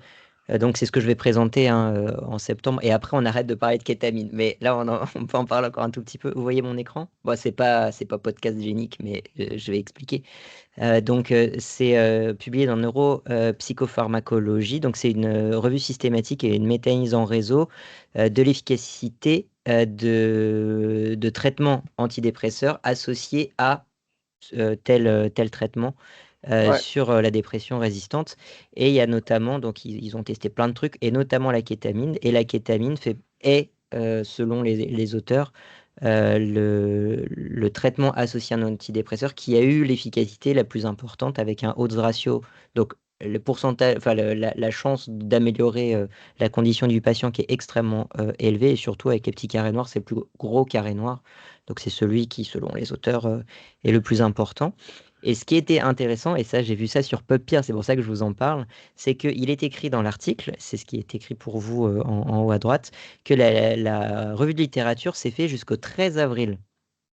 Or, le 16 mars, donc 13 avril 2023, le 16 mars 2023, donc juste avant la fin dite de cette revue de littérature, il y a un article qui s'est fait sur donc la eskétamine, sur la dépression, qui était randomisé, double blind, multicentre, machin, qui en plus, de ce que j'ai compris d'après les auteurs qui en ont parlé, enfin d'après les chercheurs qui en ont parlé sur Blue Sky, était quand même une bonne étude. Après, moi, je ne l'ai pas lu directement celle-là, et qui montrait, donc la conclusion, hein, l'eskétamine plus un antidépresseur n'était pas statistiquement supérieur à un antidépresseur plus placebo, donc pas d'effet, et qui n'a pas été inclus dans la revue alors qu'elle a été publiée juste avant la fin de la revue, et qui, si elle avait été inclue, aurait très largement réduit cet effet-là. Et en fait, ce qui a été dit sur PubPeer, c'est que la seule explication raisonnable que cet essai n'ait pas été inclus dans cette méta-analyse, c'est les competing interests, où on voit qu'en fait la plupart des chercheurs qui ont travaillé sur cette méta-analyse ont des intérêts financiers liés à des laboratoires pharmaceutiques qui vendent de l'eskétamine ou qui, j'ai le terme en anglais funding, qui financent des essais sur l'eskétamine, donc ils ne pouvaient pas dire que l'eskétamine ne fonctionnait pas. Donc voilà, c'était pour vous présenter ça, donc je vais un petit peu en parler. Je ne sais pas si tu connaissais, Florian, cette méta-analyse-là qui est sortie 2025, mais c'est très récent. Ouais, si, je l'ai vu passer. Après, je peux pas dire que la seule explication, c'est les conflits d'intérêts, parce qu'on n'est pas à leur place, hein. C'est-à-dire que Oui, c'est ce qui est écrit sur PubPeer, mais évidemment, oui, c'est pas forcément la seule ouais, explication. toujours la difficulté, en fait, on peut trouver des erreurs dans la littérature, mais après, dire pourquoi il y a eu cette erreur, c'est toujours difficile. Et Ouais. c'est difficile de le faire pour un papier donné. Euh, voilà. Mais en tout cas, ce qu'on peut dire, c'est qu'il y a des conflits d'intérêts et qu'il y a cette étude. Ouais. Ouais. Ouais. Bon voilà, c'était petite anecdote parce qu'on parlait de conflit d'intérêts, on parlait de népotisme, on parlait, donc je me suis dit tiens, j'ai un Bah, ça va exemple bien, puis en exprès plus, on dessus. est sur l'eskétamine, on est enfin sur la kétamine et l'eskétamine qu'ils ont regroupés ensemble, Ouais, et eux, on ils ont est regroupé sur, ça ensemble. des dépressions résistantes. Donc, effectivement, cette étude, je l'ai vu passer, tout à fait. Euh, ok, alors sans transition, parce que ça y est, là, je ne suis plus capable de faire des transitions. Je voulais ton avis sur un sujet sur lequel je travaille actuellement, qui sont l'augmentation des APCs, donc Article Processing Charges, donc Ouais. les coûts pour publier des articles en open access, qui sont très différents en fonction du fait que la maison d'édition est for profit, donc enfin, cherche à gagner de l'argent, ou non-for-profit, souvent qui proviennent d'associations de chercheurs et qui peuvent aller donc de montants qui peuvent pour certains être 300 euros jusqu'à Nature qui est à 12 000 euros. C'est quoi toi ton avis là-dessus sur voilà Vas-y. Je sais pas, c'est compliqué. C'est pas. euh, Comment dire? Nous, dans notre monde déjà de la médecine, en fait, on est très, comment dire, inféodé aux revues. Ouais. C'est-à-dire que pour toutes les évolutions, etc., de carrière, de machin, les gens regardent à fond les revues. Et je pense plus que dans d'autres domaines, du coup, scientifiques. Alors, je pense en psychologie, les gens regardent aussi les revues quand même, aussi. Oui. Ouais, mais nous, en médecine, beaucoup. Et donc, du coup, ça rentre beaucoup comment dire, dans l'équation. Nous, on a un système qui s'appelle le système SIGAPS. Donc du coup, quand on publie, en fonction du rang de la revue, les revues sont classées en rang de A à D, enfin de 5 rangs, il y a 5 rangs quoi. A, B, C, D, E, peut-être E, voilà, de A à E. Je vais pas t'aider en mathématiques, je suis désolé. Ah, j'ai T'as observé, vu? j'ai observé. Donc du coup, il y a 5 voilà, il y a 5 niveaux. Et en fonction de ça, plus de son rang d'auteur, on marque des points et ces points rapportent de l'argent à notre hôpital. Donc nos hôpitaux, en fait, ont un gros intérêt à nous payer nos APC. Donc nous, en tant que chercheurs, on est payé quoi qu'il arrive, même pour publier dans Nature, ils vont nous payer, etc. Donc le problème, il n'est pas au niveau de nous, dans notre pratique en soi, mais il est au niveau de l'éthique de ce que ça a et de ce que ça a vis-à-vis d'autres chercheurs aussi, du coup. Donc c'est plus là que je vois un souci. Ce que je vois un autre souci, c'est que quand on demande aux gens pourquoi ils mettent des APC aussi importants aux revues, ils disent parce qu'ils ont beaucoup de dépenses à faire pour l'intégrité scientifique, entre autres. Bon, ça, on demande à voir, parce que finalement, ils mettent parfois beaucoup de temps à rétracter des choses. De temps en temps, nous, on identifie des problèmes qu'on signifie aux revues. C'est difficile d'obtenir une rétractation des articles. Parfois, c'est long. Et d'ailleurs, c'est dans un de ces situations que j'avais reçu des menaces. Mais bon, peut-être aussi à juste titre, hein, parce que parfois les gens s'estiment du coup attaqués. Mais en tout cas, on se demande en fait où passe cet argent quand on voit ça. Ensuite, on a les revues scientifiques là, qui s'insurgent de plus en plus contre les revues prédatrices. Mais on voit les grands groupes qui suivent les modèles de ces revues prédatrices. On a les revues de Nature qui suivent le modèle des revues MDPI maintenant. Alors, je ne sais plus comment elle s'appelle, cette revue Nature. Vous l'avez le nom en tête? Oui, c'est Discovery. Discover, c'est ça. Ouais, et c'est pas exactement Nature, c'est Springer. Voilà, c'est Springer Nature et Springer Ouais. Discovery. Ouais. Mais c'est le groupe de Nature. Enfin, c'est Springer Nature, c'est le même. Oui, Nature appartient à Springer. Oui. Voilà. Donc, ils suivent le modèle. Donc, on a ceux-là qui commencent à suivre un petit peu le modèle de ces mêmes revues prédatrices. Donc, et en même temps, ils sont obligés de suivre s'ils veulent survivre, parce que les autres sont en train de prendre le large, en fait, avec leurs revues qui reposent sur des éditeurs invités, etc. Ouais, alors il gagne beaucoup moins d'argent que Springer. Springer, c'est un monstre en termes de gains financiers par rapport à MDPI. MDPI commence à gagner beaucoup et gagne énormément quand on voit la manière dont ça augmente. Et Springer, à mon avis, a tendance à vouloir s'aligner sur le modèle de Ah MDPI. oui, bien sûr, oui. Mais en fait, le fait d'avoir des APCs aussi importants pour leurs revues les plus prestigieuses fait déjà ça faisait déjà qu'ils gagnent énormément d'argent. Oui. Mais du coup, oui, bien sûr, ils veulent gagner encore plus d'argent que ce qu'ils gagnaient avant. Ouais, et puis on voit quand même encore un certain dysfonctionnement dans le système avec ça, parce qu'on s'attendrait, en fait, si le système scientifique fonctionnait correctement, déjà MDPI, ça devrait être en train de se casser la gueule. Et au Mais lieu du de coup, ça, en fait, c'est l'inverse. ouais. C'est les gros groupes qui commencent à dire ah, finalement, Ouais, c'est assez intéressant de faire exactement ce que tous les scientifiques qui s'intéressent à ça disent qu'il faut surtout pas faire. Et en fait, le système est en train le modèle est en train de s'aligner En fait, ce que je trouve au hyper truc qu'il faut pas faire. intéressant C'est fou ça. dans le discours, c'est que nous, en psychologie, on est assez sensible à ça quand même, juste parce qu'on n'a pas de sous. Et donc, comme on n'a pas de sous, bah, c'est dur de publier dans ces Bien revues-là. sûr. Et en fait, ce que tu es en train de dire, c'est que vous êtes probablement moins sensibilisé à ça, parce qu'en fait, la question se pose pas, parce que c'est tellement rentable de publier dans des revues qui demandent beaucoup d'argent qu'en fait, c'est pas un problème finalement dans votre discipline. Nous, on est encouragé par les directions de la recherche hein, pour publier dans des revues qui rapportent, donc qui soient impactées. Ce qu'on a réussi à faire, en tout cas nous ici au CHU, l'an dernier, et d'ailleurs ça n'a pas été sans, c'est de dire qu'on arrêtait de payer des APC pour MDPI parce que vraiment on avait trop de doutes sur ce publisher, quoi. Donc les APC sont pas pris en charge pour MDPI. D'accord. Mais du coup, au niveau institutionnel de votre institution à vous, et Ouais, et ce n'est pas du je pense que ça a pu être un manque à gagner, hein, du coup. ouais, D'ailleurs, la mesure va peut-être pas tenir longtemps, hein.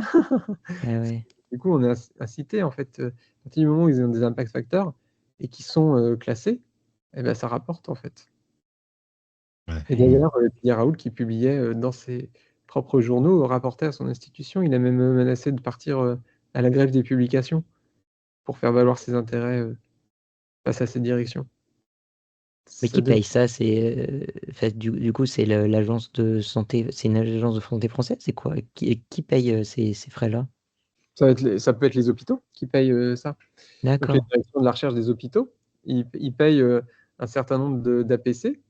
D'un autre côté, c'est bien de payer des APC parce que ça rend les travaux publics. Alors, on pourrait les rendre publics sur HAL autrement qu'en payant des APC, mais voilà, à la base, il y a l'idée de la science ouverte qui va là-dedans et de l'open access, donc ça, c'est plutôt bien. On ne peut pas leur reprocher de publier des APC, et puis on ne peut pas reprocher aux éditeurs de faire un travail de mettre en forme. Ce qu'on peut leur reprocher, c'est le prix qu'ils demandent pour ça. Et oui.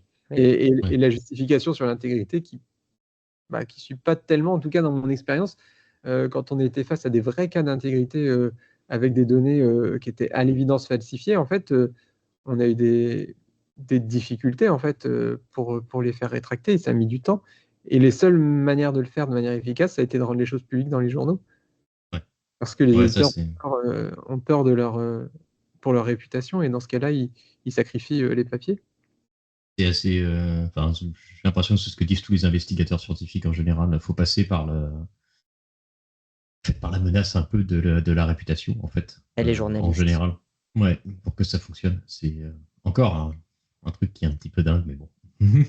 En tout cas, moi, on avait trouvé 2 études frauduleuses sur les tisanes d'Artemisia, avec tout un tas de collègues qui étaient du coup, promus par une association qui s'appelle la Maison de l'Artemisia. Bon, on a trouvé ces études, on a signalé à l'éditeur. Une fois, il publie la lettre à l'éditeur, il invite une réponse. Enfin, il n'y avait pas de réponse possible. Les événements indésirables, ça ne vole pas par paquet de 5, en fait. Une deuxième étude du même groupe, dans le même journal, toujours des événements indésirables par paquet de 5, des résultats complètement improbables, et un numéro de comité d'éthique qui est le même que la première étude. Donc tout ça, c'est suffisant, en fait, sachant que c'est sur des maladies différentes.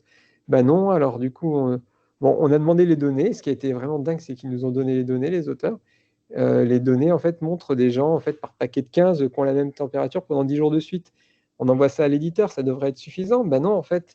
Et qu'est-ce qui se passe? En fait, l'éditeur décide de supprimer, en fait, les lettres à l'éditeur qui avaient été publiées en withdrawal, donc c'est même pas rétracté, c'est withdrawn.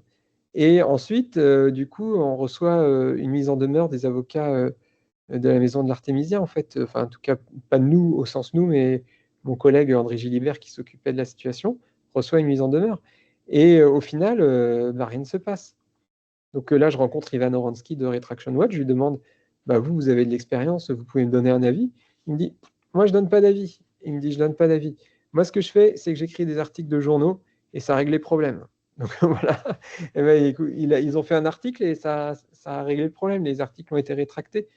J'avais en même temps, au même moment que j'avais rencontré Ivan Oransky, j'avais croisé l'officier pour l'intégrité scientifique de Elsevier. Je l'avais mis au courant, je lui avais envoyé tous les documents, etc. C'est rien passé, en fait, jusqu'à temps que Ivan Oransky et Retraction Watch fassent une news. Quand ils ont fait leur news, ça a réglé le problème. Donc moi, je veux bien que les gens disent, nous, on a de l'argent, on paye des scientific integrity officers, mais ces gens-là, en fait, ils doivent réagir, en fait, quand il y a des doutes sérieux, et ils le font pas. Voilà. Ouais, c'est même plus que pas réagir, là. En définitive, on est carrément sur même probablement une tentative, on pourrait se dire, probablement une tentative d'essayer de laisser passer ça aucune idée. Sous le silence, quoi. Mais ouais, on peut pas, voilà, on peut pas en être certain, mais... Attention des gens, mais dans les faits, il y avait pas de réaction. Ouais. C'est fou. Encore un truc qui correspond pas à la vision de la science telle que... Quand on commence à faire de la science, en tout cas. Ouais, c'est sûr. C'est sûr que c'est étonnant, quoi. Bon, c'était une petite revue, mais on a parfois le souci dans des grosses revues aussi. Ouais. Après, avec Elsevier, c'est quand même... de toute façon, si une revue Elsevier, c'est quand même s'il y a des revues Q1, Q2, Q3, c'est quand même une très grosse maison d'édition. Ouais. Bien sûr, ouais, complètement. J'ai une dernière question de Nathaniel, tu voulais... J'ai aussi une autre question très courte. Vas-y. Si je ne m'abuse, plutôt dans le podcast, tu as dit que quand tu as commencé à faire de la métascience, il y avait très peu de gens en France qui faisaient ça. Genre à peu près personne, en fait. C'est moi qui avais dit ça. Ah, c'est toi qui l'as dit, d'accord, bon, désolé. Et est-ce que, déjà, du coup, c'est pas toi qui l'as dit, est-ce que tu avais cette sensation, du coup, effectivement, à l'époque? Et est-ce que tu penses que ça a significativement changé en France? Est-ce que tu penses qu'il y a la même proportion de gens qui sont qui ont envie de partir là-dedans et qui sont sensibilisés à la métascience et aux sciences ouvertes pour rester dans le cadre le plus large possible par rapport aux autres pays européens et par rapport dans le monde entier, en fait. Est-ce que c'est satisfaisant en France pour toi? Je saurais pas dire. Du coup, c'est sûr que moi j'ai trouvé plein de collègues, mais je pense que, alors bon, j'avais déjà plein de collègues avant. Je vous ai dit dès le début, je collaborais, donc je continue. Euh, Moi en médecine, on a toujours l'équipe de Philippe Raveau, Isabelle Boutron, qui était là avant que je commence, qui est toujours là, qui font des trucs qui sont vraiment exceptionnels, qui continuent à faire des trucs chouettes. Puis on a plein d'autres équipes. Moi j'en ai rencontré plein grâce à ces projets. Dans le projet Restore, on a des collègues qui sont à Saint-Étienne, on a des collègues qui sont à Bordeaux, on a des collègues qui sont à Paris. Et puis, du coup, je vous parlais des tisanes d'Artémisia. Là, c'était avec des collègues de Rouen. Maintenant, il y a quand même en France tout le plan pour la science ouverte. Et donc, du coup, il y a eu tout un tas de choses autour de ça. Il y a eu le réseau français de la recherche reproductive qui est en train de se créer. Donc, moi, je suis allé aux dernières réunions qui étaient je pense que ça devait être en mai dernier ou en avril dernier. Et c'était chouette de voir qu'il y avait des gens d'autres domaines que la médecine. Moi, je vous parle de ceux que je connais en médecine et il y en a beaucoup. Et en fait, c'était chouette de voir des gens en fait, dans d'autres domaines, en fait, dans l'archéologie, dans les sciences physiques, dans les sciences humaines qui se posaient ces questions. Et d'ailleurs, on tournait beaucoup autour des mêmes concepts, même si on les déclinait différemment dans nos spécialités. Et puis, donc tout ça, c'est très vif, quoi, en fait. Et c'est ça. Et puis, il y a tous les gens, en fait, qui sont des chercheurs du quotidien, qui se posent des questions sur leur activité de recherche. Et ceux-là, ils font de la méta-recherche aussi, en soi. Et il y en a plein, du coup. Et donc, oui, en fait, moi, je trouve qu'il y a du monde qui fait ça. Ok, super. Dernière question, et pas la plus facile. Ce podcast s'appelle Répare ta science.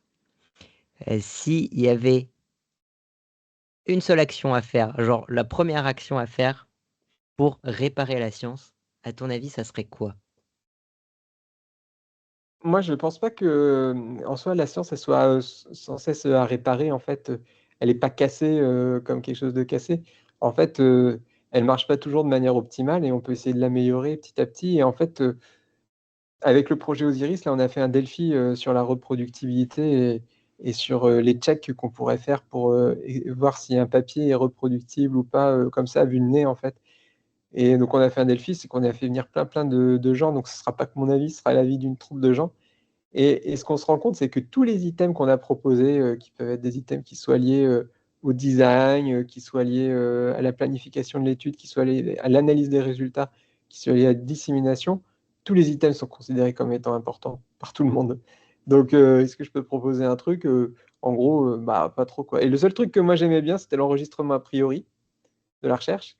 Et les experts du Delphi, ils n'en voulaient pas. Ils disaient non, c'est pas consensuel, ça ira pas pour tout le monde, ça ira pas dans tous les domaines.